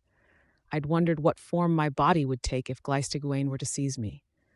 The core costume was the same, but the details, the features, clawed fingertips of Skitter, or the extra armor of Weavers, with a spare coil of silk hidden beneath an armor panel at the back of the hand. Black, white, gray, red. I had silk bodysuits in every color, from when I'd tested dyes and worn the bodysuits to see how the color held up when the suit was stretched over my body. What color lenses? What weapons? Scion was a different sort of opponent. Behemoth could be misled by swarm decoys. One could hide from him. His attacks were lethal, but most wouldn't tear through cover as though it wasn't there. There was no camouflage against Scion, no cover. A gun could conceivably draw Behemoth's attention for a crucial moment with a well-aimed shot. Not so with Scion. I'd been in a black costume as Skitter, a gray costume as Weaver. A part of me wanted to go purer, to go white, and continue that progression. But I picked up the black bodysuit. This wasn't preparing myself for the fight. We wouldn't be trading blows, and I doubted my costume would be any better or worse than a suit of plate mail or going into the fight naked. No, I was preparing myself on a mental level. I gravitated towards the black because it had seen me through the toughest and most personal crises. It was home, for lack of a better word. I didn't have Brockton Bay anymore, didn't have my dad's. The black costume was the closest link I had to the last time and place I'd been at home. White armor panels, to balance it out. White lenses, a handgun. Again, more for the sake of my headspace than for anything else, and because I wasn't sure I could trust everyone present to be on the same side. 2 ammo clips. It reminded me of Coil, my first true kill. A taser, for the same reason, and to balance things out once again. I didn't dislike the added weight of the weapon on my belt. I donned the flight pack and fixed my hair where it had been mussed up by the straps. Then, as a final token gesture, I picked up a small canister of pepper spray. Symbolic. Door, I said, to the battlefield. Worm, Arch, 27, Part 4.2. The portal brought us to a small drilling platform in the midst of the ocean. No music, no chatter, only the sound of the ocean crashing around us, from horizon to horizon in every direction. The water was dark, murky, a reflection of the sky above. Everyone was wearing spider silk. I recognized the individual components, spare costumes, and costumes I'd created and sent out to Protectorate and Wards teams. A meager contribution, considering our opponent's firepower. 80 in all, and we hadn't brought anyone like Rachel or Imp, the people who couldn't contribute to a fight where the opponent could fly like Scion flew, hit like Scion hit. A dog would never get its jaws on him, and he'd penetrate Imp's defense in an instant, either by seeing through it or by the sheer amount of collateral damage he did. Lab Rat walked among us, a backpack dangling from one hand. He handed us devices, an armband for communication, earbuds for those of us who didn't have them, and little plastic cases the size of matchboxes, complete with straps. He was already wearing the full outfit, the wristband over the sleeve of his lab coat, the little matchbox similarly positioned, but over his bicep, like a blank white badge. He held one out to me, then hesitated. He fished in the backpack, then handed me another. "What's the box?" I asked. "My work," Lab Rat said. "That doesn't answer my question." "You don't want the answer to your question. Wear it or don't," he rasped. "I'm wearing it." He continued on, handing out the packages. When he was out of earshot, Clockblocker commented, "I don't think that's a good recommendation. That guy is crazy." At one point, he made himself into some kind of photosynthetic lardass, so fat he took up 2 stories of a house. It's the only reason they caught him in the end. I looked pointedly at Clockblocker's arm. The little white box blended in with Clockblocker's white costume. "You're wearing the thing." It's a shitty recommendation coming from Lab Rat, but as far as I'm concerned, I'd cut off my left arm if it bought me a better chance. I like knowing there's maybe a chance this would help.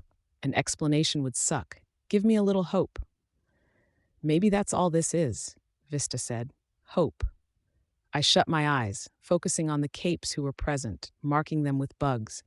Here and there, portals opened and capes stepped onto the platform. String theory, carrying only a laptop. Galvanate. Galvanate reached out and touched a select few capes, layering invincibility over invincibility for Alexandria, for Gavel, Gentle Giant, and a birdcage cape I didn't recognize. Could do with some of that, Gru said. Borrow his power? I suggested. Doesn't work. We did a few test runs before you showed. Some options. We'll see. Bonesaw and Panacea were both absent, I noted. Somehow ominous. 3 minutes. Another portal opened. Gleiste Guane, twice as tall as she had been, moving as though she were walking, but with no legs beneath swirling tatters of green-black cloth. 3 spirits flanked her, walking on the platform. Not individuals I recognized. The wind turned, and I raised my head to let it blow through my hair. I'd always liked the sensation. Why put us out in the middle of the ocean? Vista asked. It's crazy.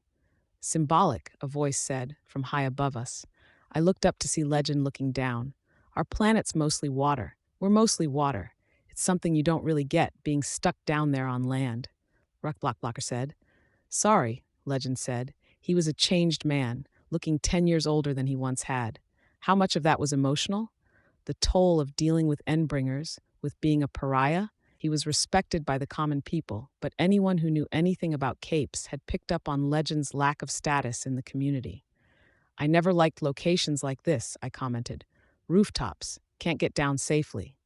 It's isolated, to minimize chances he can track us somehow, Chevalier said. And we have a good escape route, not to mention it's the furthest point from Scion. When he spoke again, he raised his voice to be sure that everyone on the platform was able to hear. It's time. This is our staging ground. We're not going to get close. We can't, because of the danger it poses, and because the Cauldron Capes can't create portals within a certain range of Scion. Can't or won't? Someone asked. It doesn't matter, Chevalier responded. This is a test run. Trying one trick, it won't work. We'll get obliterated. So we hit him with things in a series from multiple directions, and we see what sticks. I'll be with you every step of the way, Tattletale's voice sounded over the earbud. Defiant's here too. Defiant spoke over the comms. Take our cues. Don't hesitate. Chevalier said something, but I didn't hear it, because Tattletale said something else.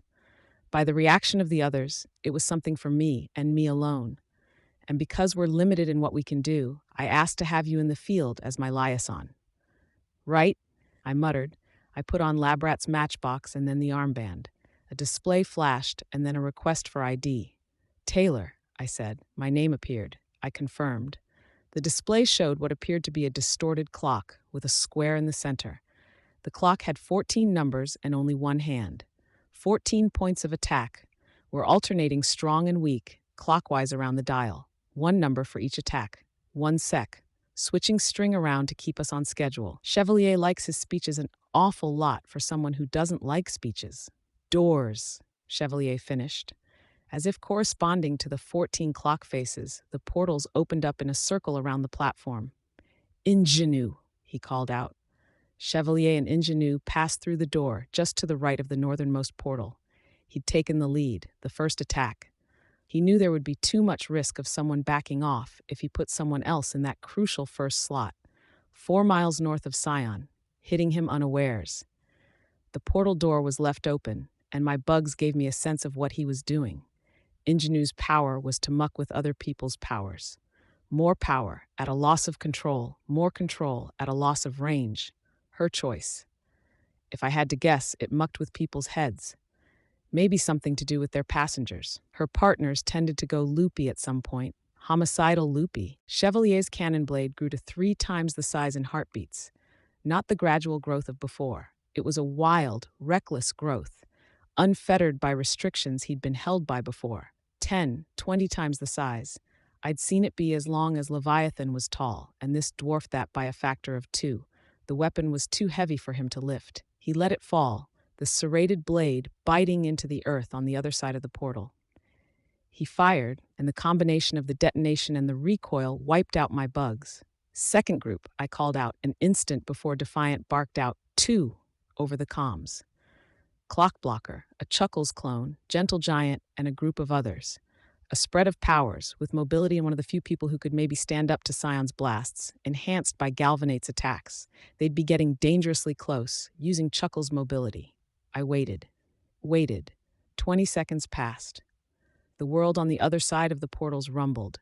Even with portals miles apart, the rumble was felt in roughly equal measure across each of them. Third group, Tattletale said. Big guns. Watch for collateral damage. The others may still be there. Pretender, Eidolon, and Legend took off and were soon followed by Gleistiguane. He's running, Eidolon reported. Tattletale, I said. Do me a favor? Anything for you, sweetie. She was being even more offhanded than usual. Nervous? Pass on a message to Legend and Eidolon. Pretender, too, might as well. They should watch their backs around the Fairy Queen. I talked to her, and she never quite denied she'd help Scion if it came down to it. On it. I concentrated my focus on the world beyond the portals. I could feel the bugs on the landscape, the high hills with sharp cliffs, the tall grass that could drown a man, eerily bright beneath a dark sky, with the way the light filtered down. I closed my eyes and focused on the senses of my bugs. I couldn't see detail, but I could make out bright and dark colors. Scion was bright, and so were his lasers. An enemy that hit too hard to defend against, too tough to hurt. Eidolon teleported rather than try to stand up to his lasers. Alexandria took a glancing blow and plunged to the ground. Legend peppered Scion, paused, then hit him with a bigger laser. When that failed, Legend doubled down again. Fourth group. The others had already gathered at the respective portals. This group was Gru, with a select few others. Shuffle was among them. Gru looked over his shoulder at me, then saluted. I felt a lump in my throat. I wanted to be Taylor, here, but there was a limit to how far I could go with that. I saluted him back. As much as I could see the distorted, contrasting shapes, I could make out the block of Gru's darkness that Shuffle had teleported into the air above Scion. It sank down, subsuming the golden man. Gru fired off a laser, spearing into the midst of the cloud of darkness. No, not Scion's laser. Legend's. If he could use Scion's laser, I imagined he would have. Legend's lasers weren't doing anything substantial, if they were doing anything at all. Scion didn't falter, and he didn't act like he was blind. Alexandria had gotten back up and was fighting at close range. Scion lashed out with another laser, and some portals winked out before the laser could intersect them and pour golden death onto the platform. Gru, return, I said, different tack. Chevalier was just returning, carrying a burned ingenue. He'd left his cannon blade behind. Destroyed? Fifth group in, Tattletale said. Everyone else, clear out. Fifth group, one individual. String theory. Open one of those portals, she said. My lab, right in front of the G-driver. Point the other end at the target. Clear out, Tattletale repeated herself. Capes at the periphery of the fight were returning. The Chuckles returned, carrying 2 wounded Capes. Not even a third of the size of Clockblocker's original group. Vista hurried to Clockblocker's side. He wasn't even aiming in our general direction, and he took out most of us, Clockblocker murmured. Fuck, Gru's group returned. Shuffle glanced at me and shook his head. One more power eliminated as a possibility, I thought. I had to do something here. Clock, you leave anyone behind? No. Gru? Gru shook his head. Nobody left on the other side, I reported. String? Idiot. String theory snarled. That's not the opening. Put a portal on the other side of the machine. There was a pause. Better. 22 seconds. Use it to give me coordinates. Patching you into the number man, Tattletale said. There was a pause. The portals all closed, like shutters sliding down, with an ever-narrowing rectangle of light at the base. We'd left Scion on the other side with nobody to tie him up. Dangerous. We couldn't predict what he'd do. We hadn't, as far as I knew, done any harm to him. Nothing suggested he had been affected in the least by their powers. Clockblocker's time freeze, Gru's darkness, useless. Give me a view, String Theory said. Too dangerous, Chevalier grunted. He sat down on the floor of the platform. A view? Now, or I'll make it miss. A window opened at the platform's edge. A view of the scene, a landscape torn to shreds by Scion's attacks, grassy fields with steep hills, a fence in the distance, trees on the highest peak. The grass continued to glow, but some of that was from fires that the fighting had started. Scion's golden light was distant. He turned, then began advancing towards the portal. It was more like the zap from a bug zapper than a shot from a gun. There was a distortion, like one saw with a shimmer of heat in the air, and Scion was punched out of the sky, leaving behind a golden streak of light. The path suggested he'd disappeared straight out of the atmosphere. Sources corroborating the visual, Tattletale said, direct hit. It worked. String Theory pumped her fists in the air. What was that? Vista asked. Gadriver, String Theory said. She lowered her fists, then fixed her lab coat and glasses. She turned around and gave us a smug, superior smile. Which is, someone else asked, upgrade of the F driver. The firmament driver, Defiant explained over the earbuds. At the time of her arrest, String Theory was threatening to use her firmament driver to knock our moon out of orbit, and we didn't hear about this because... Morale, Defiant replied, as if that was explanation enough. Would have done a lot for my morale to know we could do that, Clockblocker said. In case anyone was wondering, it's G driver for God driver, String Theory said. Obviously. Obviously, Clockblocker muttered. He's coming back. Tattletale reported. No surprise, but we could hit him. Sixth group ready, Defiant ordered. The sixth group. Thanda, plus birdcage capes I didn't know, including one that Galvanate had charged up. Heavy hits. We didn't get that far. He's gone. A voice I didn't recognize sounded over the earbud. All had gone quiet, still. Checking cameras, monitoring radio reports. Bastards hard to keep track of. I felt my bugs stir. Not the wind. I looked up. Scion, here, directly above us, to the point he was barely a speck. I'd sensed disgust from him once, when he looked at Eidolon. Nothing measurable, not an expression I could quantify like a movement of the eyes, brow, or lips, but I'd sensed it. Now I sensed bloodlust, not anger, nothing so germane. Only that sensation I'd had when I was in Lung's clutches, and he was squeezing me to death. The sensation I'd had when Bonesaw was straddling me, carving into my head, a feeling I'd experienced when I was face to face with Cherish, a feeling that underneath it all there was some base, primal urge to carve people apart. But he was waiting, watching, toying with us. Tattletale, I whispered, he's here. No, can't be. We need an escape now. There was only silence. I felt a kind of grim despair in the pit of my stomach. Tattletale? They're saying no. Cauldron's saying no. String Theory hurt him, or at least struck him. We need others in case they can do the same. You can't tell me they're going to let us gather some of the strongest capes around and then leave them to die when things take a turn for the worse. You don't understand. We put you on the opposite side of the planet, on a different Earth. He wasn't supposed to be able to access you. He did. She didn't respond. One of the birdcage capes somehow picked up on the same vibe I did. Maybe they sensed the latent hostility that filled the air and followed it to its source. They let out a muffled gasp. Others noticed. The golden glow above intensified, ominous, like a second sun on the wrong side of an overcast sky. If I was Skitter, I might have tried to sacrifice myself. If I was Weaver, I might have made peace with the fact that I needed to die, so Cauldron could preserve their portals, maintain the fight, for the greater good.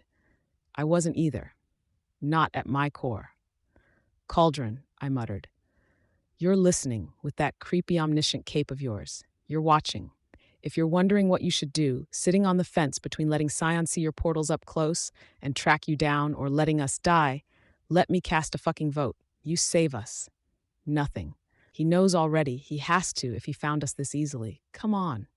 Oh God, someone said. Oh God, oh God. With my bugs spread out over the area, I couldn't feel a single telltale breeze of a portal opening around us. I closed my eyes. I'm sorry, Taylor, Tattletale said. I wish. Her voice shorted out as the energy of Scion's attack cut out the communications. Worm, Arch 27, Part 5. Run. I screamed the word. I took my own advice. The golden light around Scion had solidified, forming a sphere. The light dropped. Others were already scrambling to get away, but there wasn't a place to go. No portals, no place to run. The speed and size of the orb made one thing clear. The people in the center wouldn't be able to move fast enough to make their exit. I'd been standing in the direct center to better observe those on the other sides of the portals. I was one of those people. I'd spent years running on schedule, interrupted only by injuries here and there, more hectic weeks and a spell in prison. Years of pushing my limits, pushing myself to move faster, strengthen my legs, build my stamina. I used it all, pushed myself as hard as I ever had.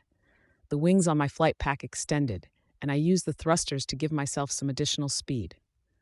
Lab Rat, who had apparently realized the futility of trying to move, wasn't running at all, but was rearing back, a device the size of a baseball in his hand. He threw it, aiming to put it over the water. Not enough. Lab Rat wasn't one of those prisoners who'd packed on muscle in prison. The ball fell short, then started rolling slightly back towards him. He swore in a language I didn't know, started to run towards the object. Too slow. If he wasn't going to make it over the edge and get to safety, he wasn't going to reach the object. My bugs hit the object as a mass, rolling it. It tipped over the edge. Lab Rat stopped. The bugs around him caught one word: Angel. Lustrum used her power. It was like walking into a wall, but it wasn't physical. My brain went blank for an instant. The heat and energy in my body seemed to disappear like someone had flicked a switch. My power, too, faded, the range zooming to a point close to me, my control momentarily going haywire. An instant later, it was back. I staggered, compensated with the anti-gravity, managed to not fall too far behind.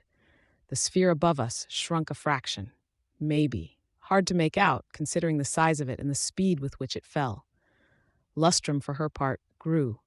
I didn't get to see how big she grew. The orb made contact with the platform, shearing through everything it touched. My bugs died as the orb touched them, and I could sense the devastation spread as more and more of it came in contact with the structure. The outermost edges of the orb were still directly overhead, plunging towards me, towards us. I stepped off the rig, pushing myself off, letting myself fall as I continued moving out, moving away. Falling was good, because it put me further away from the orb. I'd sooner hit the water than let that thing touch me. Bugs that couldn't fall as well as I could died as the orb made contact. Bugs that were close to me. Bugs to my left and right. Bugs beneath me. I felt a momentary disconnect between what I was seeing and what I was feeling. I felt like I was plunging into the water, everything going numb, pain, my thoughts fragmenting. Yet I was still 50 or so feet above the water's surface, my view shifting as I veered to one side, despite my instructions to the flight pack. Lustrum? No. I felt increasingly disoriented with every heartbeat. Couldn't fly, spiraling, unbalanced, blood, injury. I tried to take in breath, couldn't. I felt pain instead. Right ribs, back, stomach, left buttock, left thigh. I was falling. I spread my arms out, trying to slow the descent. Failed. Right hand gone. Blood, fragments of golden light eating away at stump, making the bleeding worse. Falling faster, spiraling more. Thoughts weren't flowing. I jerked to one side with wind catching wing, spinning abruptly, felt something wrench, pulling from the center of my body. Fragment of a memory, legend speaking, talking about Leviathan. Hit water moving fast enough, worse than hitting concrete. Had to slow my fall. Most important thing, there were bugs on me. I moved them to get a sense of where I was. Compare to surroundings, one wing on pack, no legs, half of stomach left. The pulling feeling was organs sliding out of body. Thoughts blurring. Help, passenger. A plea, an order. Move arms of flight pack that aren't broken. Brace against injury. Wing retracting, propulsion canceled. Focus on bugs on anti-gravity. Time activation to brake spin. Left, right, match to speed. Disorientation getting worse. 2-3 seconds where I can't remember where I am. Focus on bugs, only bugs. Flight pack pulsing, rely on intuition. Starting to feel more pain, burning sensations, pulling in middle of body. I start timing flight pack to heartbeat, waves of pain, instead of where I am, direction I'm facing. Focus, focus, fixed position facing sky, see Scion hovering. Great smoky shimmering figure stands on water holding 10 or 12 people against arm, tall as oil rig was. Oil rig collapsing. Only 2 legs remain, slumping into water. Focus, facing sky. What was I doing? Flight pack, gravity, push against direction of fall, slow my descent. Not enough. Falling too fast. Need to slow fall just a bit more. I extended the wing. Propulsion. Started spinning again. Feel wrenching get worse, spreading through entire upper body. Hit water while spinning. No breath left in lungs for impact to take. Wing brakes flopping over and over across water's surface. Stopped. Sinking. Use anti-grav to try and stay afloat, but system isn't meant to be used underwater. Can't float because no air in lungs. Slowly sinking. I opened my mouth to draw in a breath, had to struggle to manage it, felt intense pain, a crushing in one side. But I managed to get some air. Small bubbles spilled out of my side from beneath the water. The water around me was murky with blood. No chance I'd live like this, nobody nearby. Scion was attacking the giant, cutting her to pieces.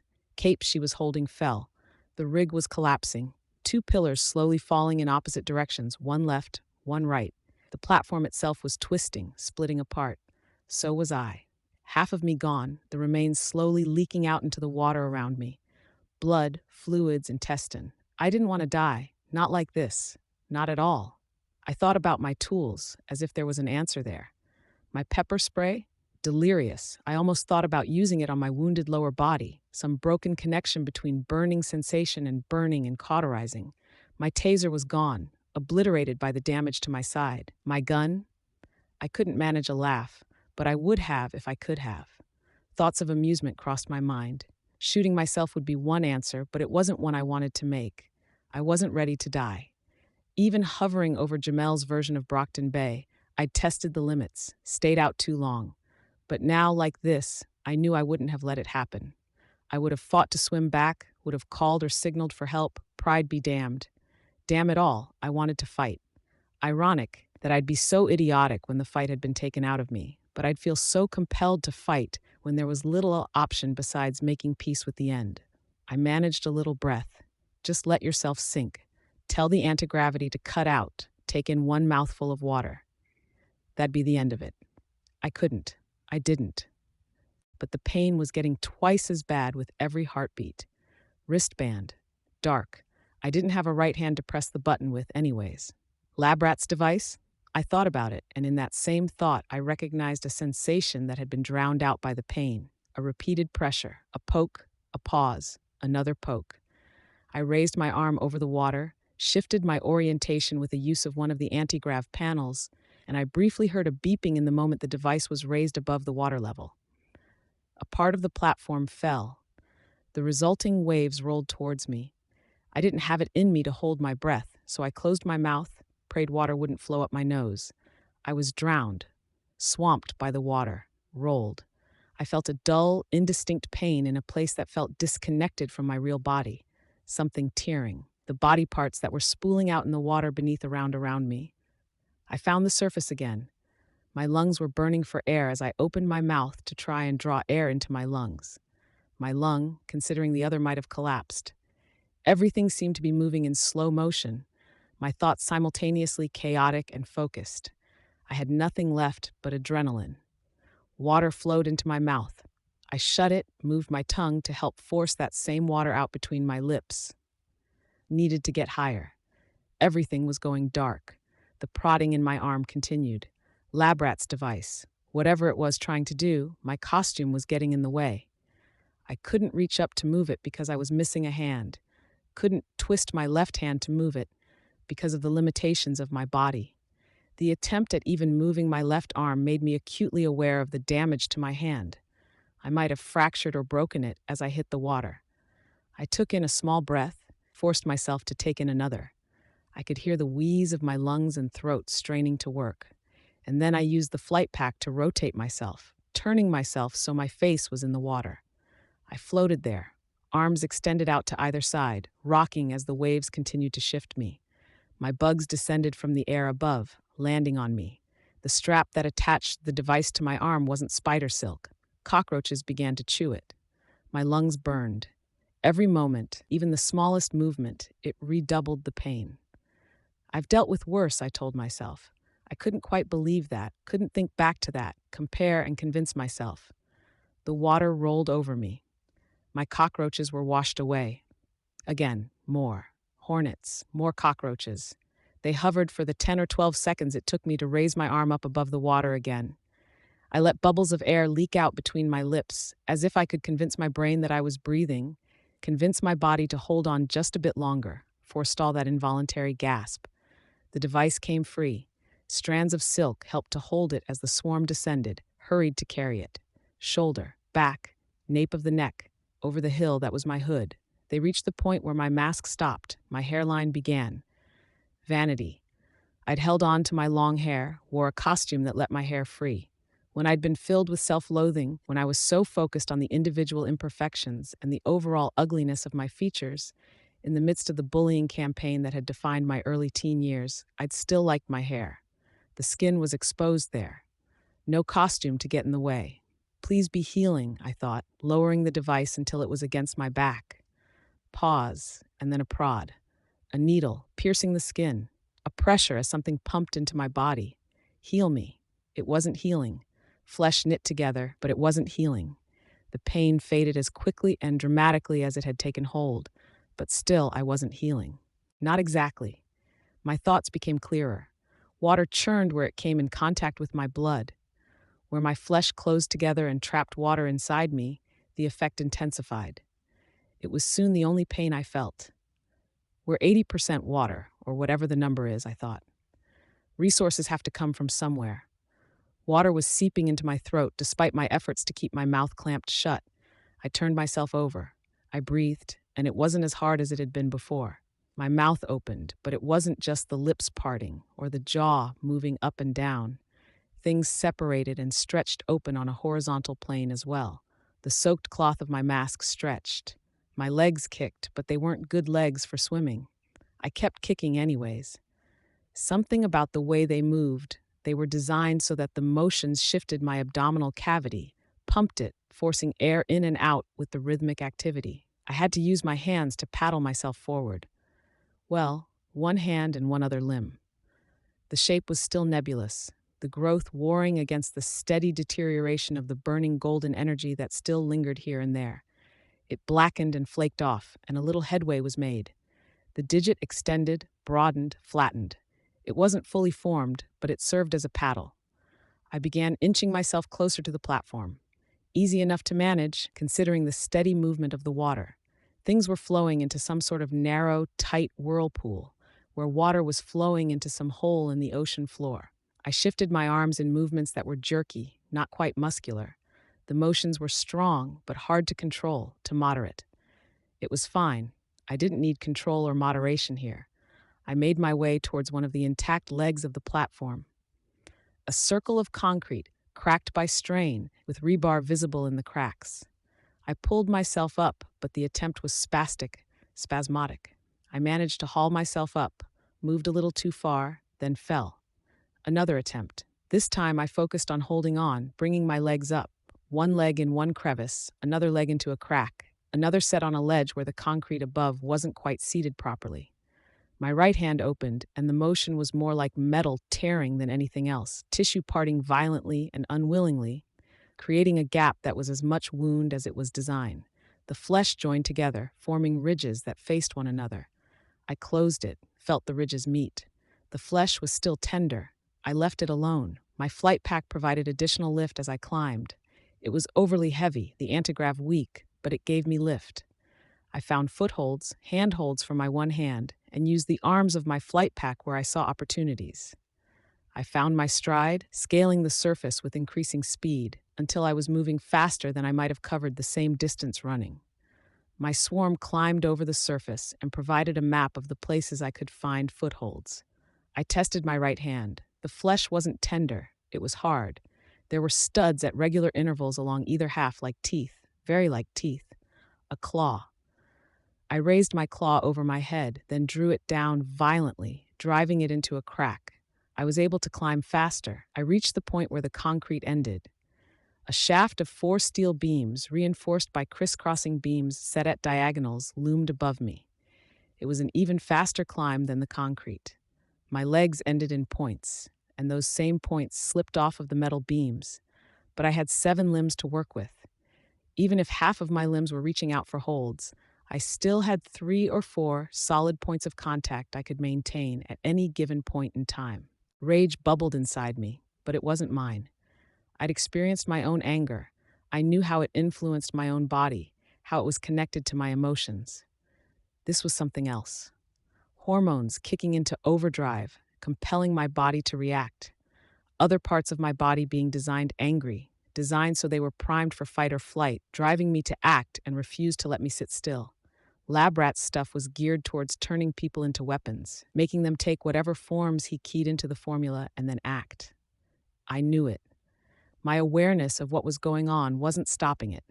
I was riding a tide of emotion, moving towards a fight where I couldn't possibly do anything to stop Scion, putting myself in danger.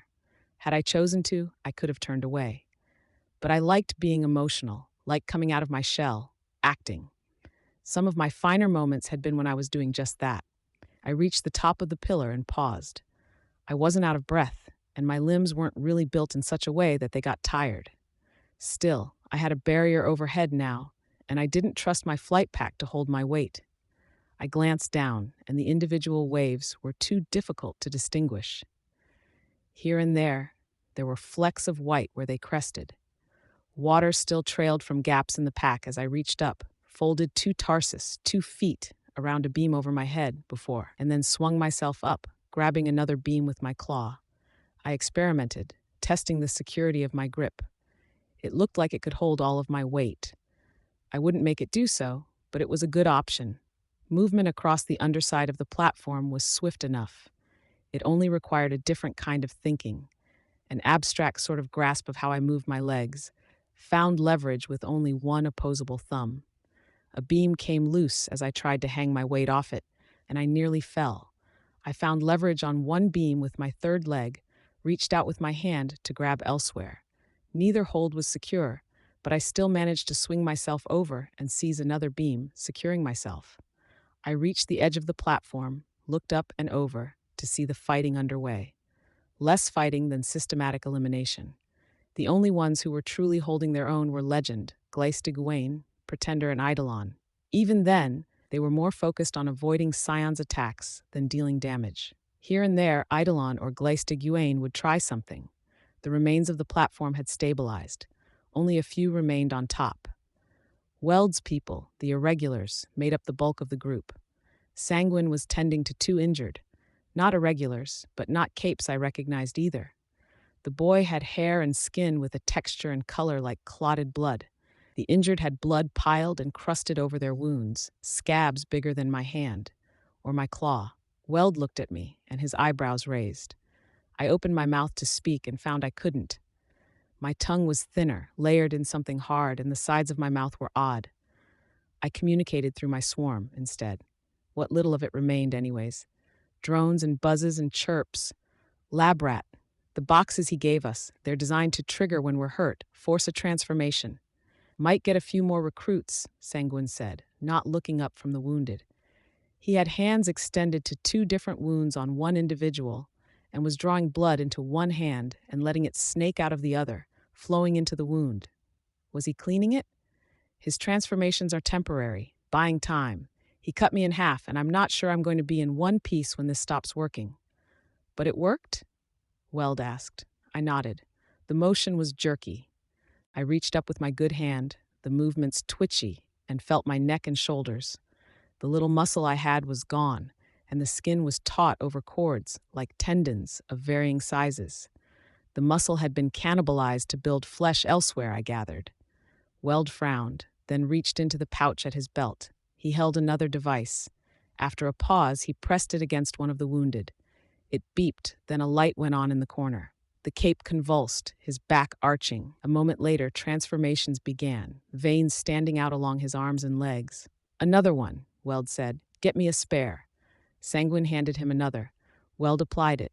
Scales were manifesting around the most prominent veins on the first one by the time the second patient started reacting.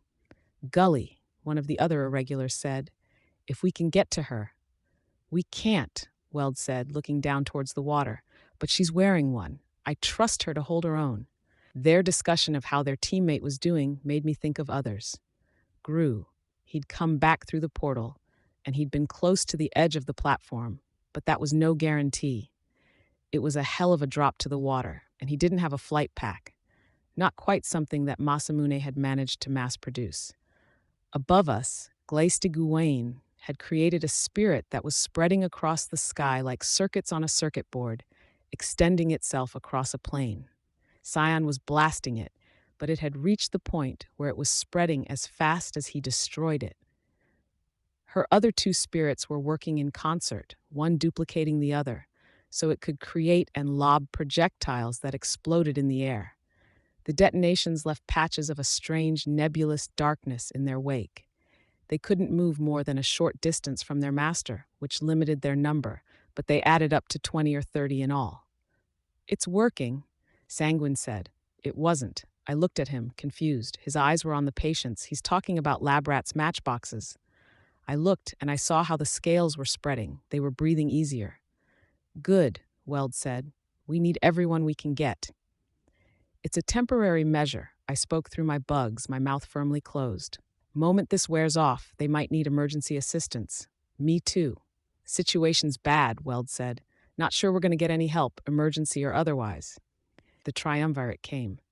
"From miles away," one of the other irregulars said.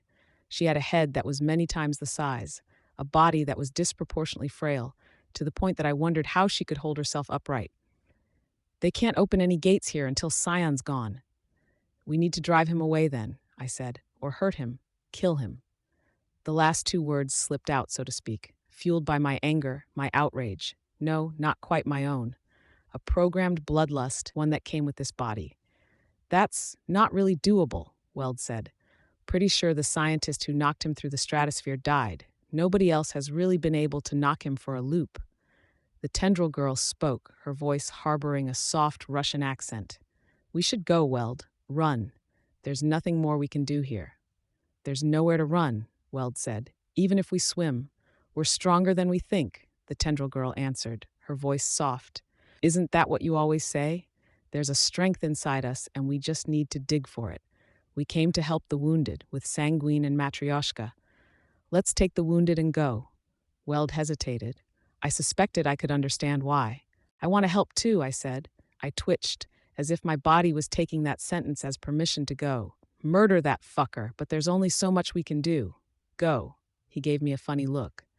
I was put in charge of ordering people in the field. Take it as an order from me. "I'm not your subordinate," Weld said. "And I'm not sure you're in your right mind. You keep talking in a strange voice." "Everything she says is in a strange voice," Sanguine murmured. "A stranger voice," Weld clarified. "Not in my right mind," I said. I stretched. "Not in my right body." I shook my head a little. "But this is the smart thing. Retreat for now. This was never supposed to be a prolonged fight." "No," Weld said. "I'll stay. I can help others. I'm tough enough to walk away with most of my body gone. I'll search for others who need help." There was the mask again. Even the Case 53s had them. The emotional defenses, the Geis. He was hiding something, lying without speaking, falsehoods. "Go," I said. There was an emotion in the sound there really shouldn't have been. Anger, irritation. Insofar as I could even express that with a voice generated by my bugs. He hesitated. Scion erupted with golden light. It wasn't the sort of attack one dodged. Instantaneous, hitting everything in every direction. My skin began to blister, the golden light searing through it, appearing in the ridges between spots where flesh was simply being eaten away. I scrambled for cover, moving back towards the underside of the platform. As I leaped over the railing, I grabbed one of Sanguine's patients with my claw. My movement was reckless, too quick, unpracticed, and I nearly threw the cape I was holding over the edge. I waited, hanging by my 3 legs, 2 flight pack arms, and one hand, the cape dangling below me, gripped in my claw. The light faded. I checked, then climbed back over the edge. Weld and his people had taken cover. Sanguine was covering injuries with scabs, but the damage was bad. The tendril girl's tentacles were worn so thin they were barely there. The cloud cover had been largely dissolved, bringing more light down onto the battlefield. More to the point, Scion's likely target had been affected as well. The cape that had spread across the sky was falling apart. Scion turned his attention towards Gleistig Yuane. Eidolon appeared beside her, taking her in his arms, and then the pair of them disappeared just as quickly. Legend opened fire with a series of lasers, while Alexandria ducked around to get behind the bastard. The cape I was holding climbed over the railing. I made my way under it, then sort of staggered in Weld's direction, the tarsus segments of my legs sliding on the slanted, gritty surface. The light had eaten through metal, eroded everything in sight, Below us, the water had been affected, boiling. Clouds of steam rose from the water's surface. My thoughts turned to the capes below us. My friends, past allies. Murderous instinct flared, and I restrained it. "We need to go," the tendril girl said. "We're no use to anyone dead." "I can't swim, Sveta, understand?" Weld's voice was quiet. "It's not I'll stay behind. We've got the case for you to hide inside. Sanguine can carry you. You should go." "We need you, Weld," Sveta said. Weld looked away. "Another form," Sanguine said. "Something that floats." "I'm metal. Metal boats float," Sanguine said. Weld frowned. "What is it?" Sveta asked. "I'm not sure it'll work."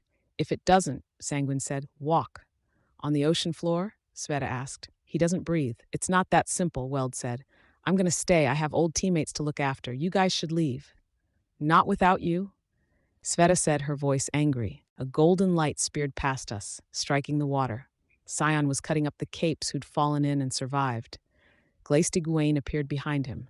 3 spirits surrounded her, one to levitate, grant the ability to float, a telekinetic or power granter, another to duplicate capes, duplicating the telekinetic in part, but more focused on duplicating the 3rd spirit Glace de Gouain had made.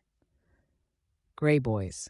She'd gone through a phase, hunting down some of the scariest capes around, defeating them, claiming them. This was one. Scion was trapped in a time well, turning monochrome.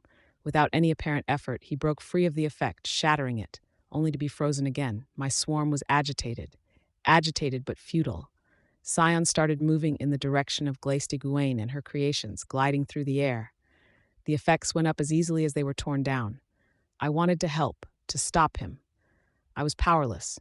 A cockroach. Glace de Gouain wasn't stopping him, but it seemed to have his attention. He wasn't using his power either.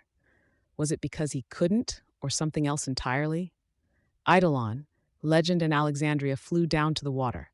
They rose with no less than 12 capes between them, Eidolon levitating several, and then disappeared towards the horizon. Weld seemed to come to a decision. "Okay, if it's what it takes to make you guys leave, I'll go. Make our way down." I shut my eyes, exhaled slowly. The air moved in a funny way across my mouth parts. "Here," I said. I reached for my belt. It dangled, held in place by the silk cords that wound under and beneath my costume. Some of it had been obliterated by the blast. I used my bugs to start connecting the silk cords together. Too thin, too short. I reached behind my back instead, past the small tube of pepper spray. More silk there. Some beneath the armor panel on my hand, others beneath my shoulders. I plaited them together into a rope. "Others go down first," Weld said. "Order of weight." "Let's get you packaged up, Garrot. If you aren't climbing down, stay still." "Stay still?" He began undoing the little clasps of metal that bound Garrot against his body. She unfurled, reached out to railings, to edges of metal. Where the tendrils surrounded the railing, a barrier that might have stopped a speeding car, the metal bent, crushed tight. The tendrils continued to find their way to things to grip. There were more of them than I'd thought. One tendril seized my claw, faster than I could react. Just as fast, it pulled back, found something else to hold. She and Weld both stopped. I watched as she closed her eyes, drew in a deep breath, and then exhaled. Weld released her organs, hidden in a space in his broad back, and she was free of him. She collected herself around the railing, her eyes closed, drawing in deep breaths and then exhaling slowly. Slowly, the tendrils released, and she stretched out to her full length. She looked like a fish underwater, a lionfish or jellyfish with dramatic, crazy fins or fronds. Where they weren't bound to her surroundings, the fronds fell in line with one another, moved with their own rhythm, a mind of their own that searched the surroundings. "Tight, Garrot," Weld said, an order. His eyes weren't on her, but on Scion and Glace de Gouain. Garrot wound herself around the railing, weaving her tendrils into gaps of the platform itself to seize infrastructure. It was beautiful in a very different way, sinuous like a snake was, a face with everything condensed behind it, a mobile, flexible body. Scion and Glace de Gouain began fighting in earnest. They weren't more than 100 feet apart. Glace de Gouain was drawing on spirits with a shorter range now. One with a fox face that seemed to be granting 3 different kinds of enhanced movement, teleportation, super speed, and flight. The other 2 varied from moment to moment. Some existed so briefly that Gleistigwine didn't even try to keep them afloat in the air. Images that lasted 2 or 3 seconds, employing their powers before they exceeded her natural range and dissipated. Some came back, used powers in different variations. The ones Scion destroyed, though, they didn't recur. Gleistigwine was running out, and running out fast. Weld patiently helped Sveta bind herself to a single pole inside a half-sphere the size of a beach ball. When she was inside, he attached another half to the sphere and began screwing it shut. Here and there, the smallest tendrils found their way out of air holes. They gripped his hand. "Be brave, Sveta," Weld murmured. "I just tell myself I need to act like you." Sveta's voice came from within the sphere. Weld didn't answer that. He handed the sphere to Sanguine. The red-skinned boy gave his leader a nod, then started sliding down the length of the cord. The capes who had taken Labrat's juice were among the largest. They descended the rope I'd created. Only a couple were left now. "Matryoshka, get the ones from inside," Weld said. "Think you can manage?" A young Case 53 with horizontal lines marking the length of her body nodded. She began dissolving into ribbons as she made her way across the platform. "You're not coming, I suspect," Weld said. I realized he was speaking to me. I shook my head, the motion jerky. "If it's about the injuries, the juice wearing off, we can support you, give you some healing." "Not that. There's nothing you can do. Nothing we can do. Any of us." String theory hurt him. String theory died, and she didn't hurt him so much as shove him. It's like a 3-year-old pushing a grown man. Right time, right place, catching him off guard, nothing more. The metaphor was eerily similar to Shadowstalker's one about cockroaches. "I'm talking abstracts," I spoke through my swarm. I watched as a very androgynous figure left the building Matryoshka had entered. She bore innumerable injuries, but stoically limped her way to the rope, gripping it. She glanced at Weld, then nodded. "Abstracts. We know it's possible to shove him. Maybe other stuff is possible, too. There's hope." "So you want to do this again?" Weld asked. "How many of your friends came? What did you stake on this?" I thought of Gru. I didn't know if he was okay, or if he was one of the capes who had been in the water. "One came," I said. "Is he okay?" "Maybe. I brought everyone. Lost 3 for sure. One that's a maybe," Weld said. We can't do this again. He's too strong, unstoppable." "You wanted to stay," I said, stressing the you as much as I was able, speaking through the bugs. "No," Weld said. "I didn't want to leave. Different thing. I didn't have a response to that." Legend, Alexandria and Eidolon had returned. Legend and Alexandria rescued more stranded capes, flying off, while Eidolon rose into the air, positioning himself so Scion was between him and Gleistigwine. Sveta idolizes me. She sees me as a hero, a spokesperson for our kind. Her therapist asked me to come visit because she heard about what happened in the Echidna attack, what Cauldron was doing. All of her progress, gone. So her therapist wanted her hero to show up, give her guidance, support. It worked. "That's a good thing, isn't it?" I asked. I saw Eidolon open fire, not a dramatic attack, but a subtle one, a series of darts that left dark streaks in the air. My entire body tensed as if I could jump into the fight. Weld was shaking his head. "She thinks I'm fearless, but I'm not.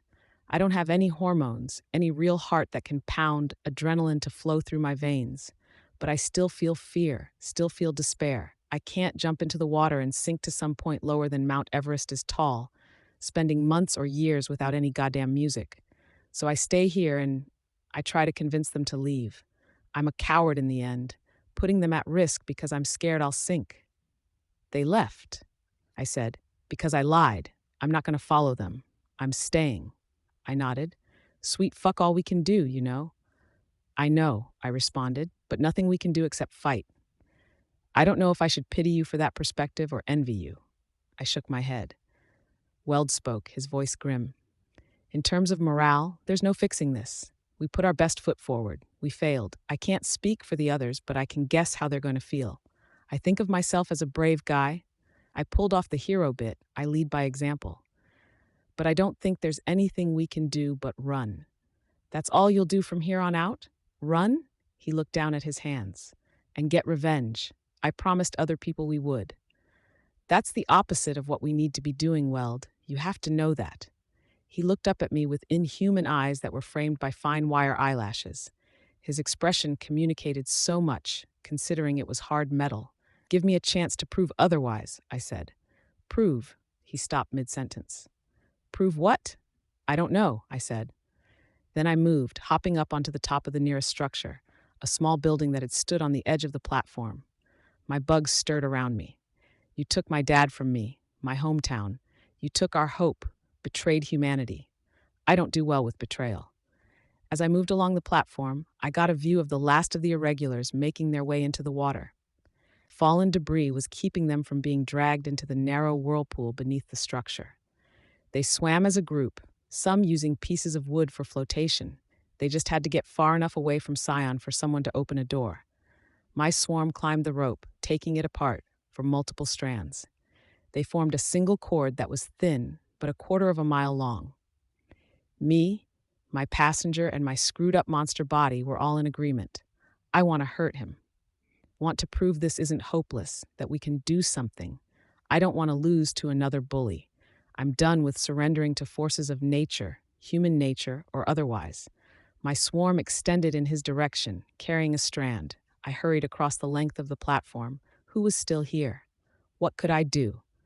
Nobody of consequence on the upper level. Down there, drawing out a cord of silk between me and the railing, I used my faulty flight pack to lower myself towards the water. Silk wound itself around Sion's eyes. He didn't pay it any mind. His focus was on Gleiste. Her spirit was the same one she'd used before, launching ineffective attacks that left blotches of darkness across the sky. I found the capes on the water. A Thanda, 3 birdcage capes. The Thanda was using his power to fix them all in space, so they stood just a short distance above the water. 2 of them recoiled in fear as I lowered myself to their level. The Thanda was calm, by contrast. The wind blew the silk, threatening to pull it from my grip. Scion was moving, and it could break at any instant. I passed the silk to the Thanda.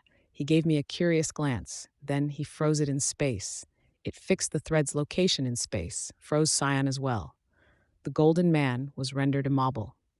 Gleiste, Legend, and Eidolon all struck him with everything they had, attacks too big or too slow to land otherwise. I collected the remains of the silk before it could land in the water. Not enough length to use the Thanda again. I moved, relying on the flight pack. It shorted out, and I used the sole remaining panel of anti-gravity to land on a shattered corner of the oil platform.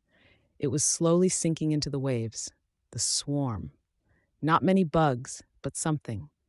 I'd thought he was perceptive enough to see through the decoys, but he was the golden fool. The Simurgh had deceived him before. Maybe it wasn't that he could draw the logical conclusion and know that there wasn't a human inside. Maybe he was too ready for breakers, for capes who didn't follow the usual rules. I created a swarm decoy, gathering all of the bugs from the surrounding area. I couldn't tap the resources beneath the water, but I could draw from the life that had gathered on the rig, the bugs that feasted on the algae that clustered around the legs of the structure.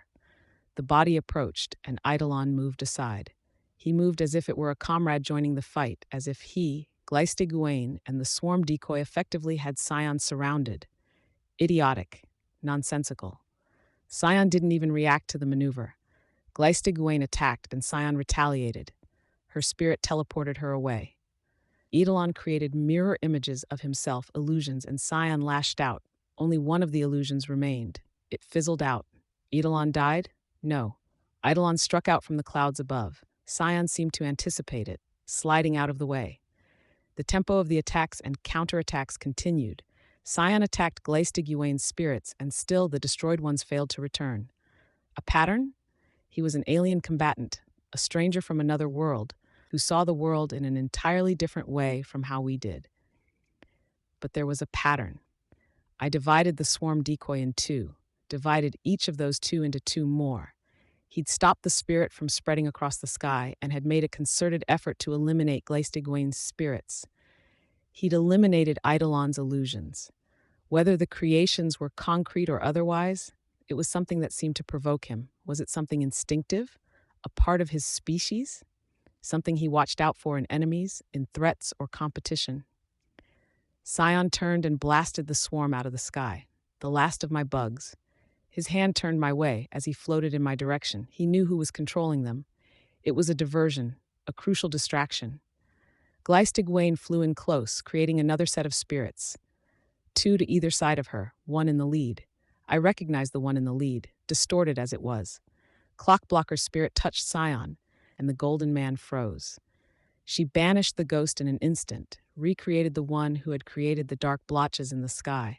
The blotches began to move, gravitating towards Scion, concentrated in one spot. She plotted this, planned out the extended attack. I felt my hair stir, drifting towards that spot. I'd seen something similar once upon a time. I backed away until I was able to grab something for a hold. They all gathered into a single dot, and the effect intensified. The effect around Scion broke, and he began drifting towards the dark point. He resisted, and I could sense something from him. Not alarm, but a reaction nonetheless. From Gleistig and Eidolon's body language, they saw it too. He reached out, one hand stretched towards the center of the effect, and Eidolon used a power, effectively detonating the effect, reversing it. The G-driver had sent Scion flying into the atmosphere. Eidolon had apparently taken a lesson from it because he'd emulated the effect. Here Scion was plunged into the water. Another hit, another inconvenience. Something. He was in the water. He'd come back up. We could do it again. I just needed to form another decoy. Except I'd used up every bug I had on this. Not bugs, then. I flexed the legs that lab rat serum had given me, then dove into the water. I held my breath, making my way deeper. It was negligible, but I wanted as many as I could get. Simple life forms. If there were none above the water's surface, I'd use the ones below. A glance above me showed one of the flying heroes above the water's surface, watching. Good. We'd be able to coordinate an attack. We were too far from the ocean floor for me to find crabs or lobsters, but there were others. Krill, 2 inches in length at best. But they were alive, and I could move them. I could use them. Another swarm decoy, another combination attack. Something that, my claw twitched. I closed it, then flinched. The teeth of the claw had bitten into soft flesh. It hadn't been soft before. I kicked, and I could feel the lack of strength in the leg's movement. The spasm wasn't as strong, and a wet feeling was running along the inside of the leg. Fluids leaking. No, I wasn't going to stop. Not now, not like this. He'd have to surface. He'd be angry, distracted. There could be an opening. I kicked, paddling myself forward, and I wasn't moving towards the surface, just the opposite. My lungs were feeling the strain. I didn't care. He'd come up, and we'd crimson blossomed across my vision, obscuring my view. Blood. Mine. One leg came free of the socket. No. Piece by piece, I started to come apart. The decoy. If I keep it together until he comes, let them split apart naturally. Maybe he'll be fooled. I started to try and move towards the surface, aware of my circumstance. My strength wasn't there. My muscles had been cannibalized for parts to build this temporary body, and the reversion process wasn't supplying them with everything they required. My flight pack failed. I couldn't raise myself to the surface. Let me prove we can fight back. Don't let people like Weld give up at this point. My consciousness began to dim, faster than it had before.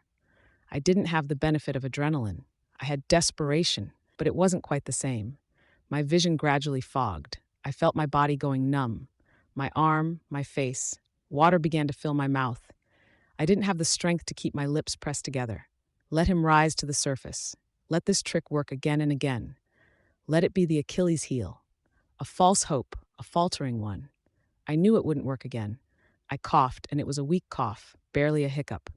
Enough for water to make its way into my throat. But I focused on the swarm, on the krill, kept them in formation. Alexandria died like this, drowned. A shadow passed over my vision. I forced my eyes to focus. Gleistig, smiling slightly. She'd been the one above the water. And here she was, not helping, waiting. At least I'll still be able to contribute, I thought. The water moved, and I saw a look of disappointment on her face. A glance to my right showed a portal, a door. The water was flowing into it in vast quantities, and I was being pulled along. He's gone. He's nowhere close, I thought. We won't recover from this, I thought. Won't pull together with this kind of strength again. We lost. I blacked out.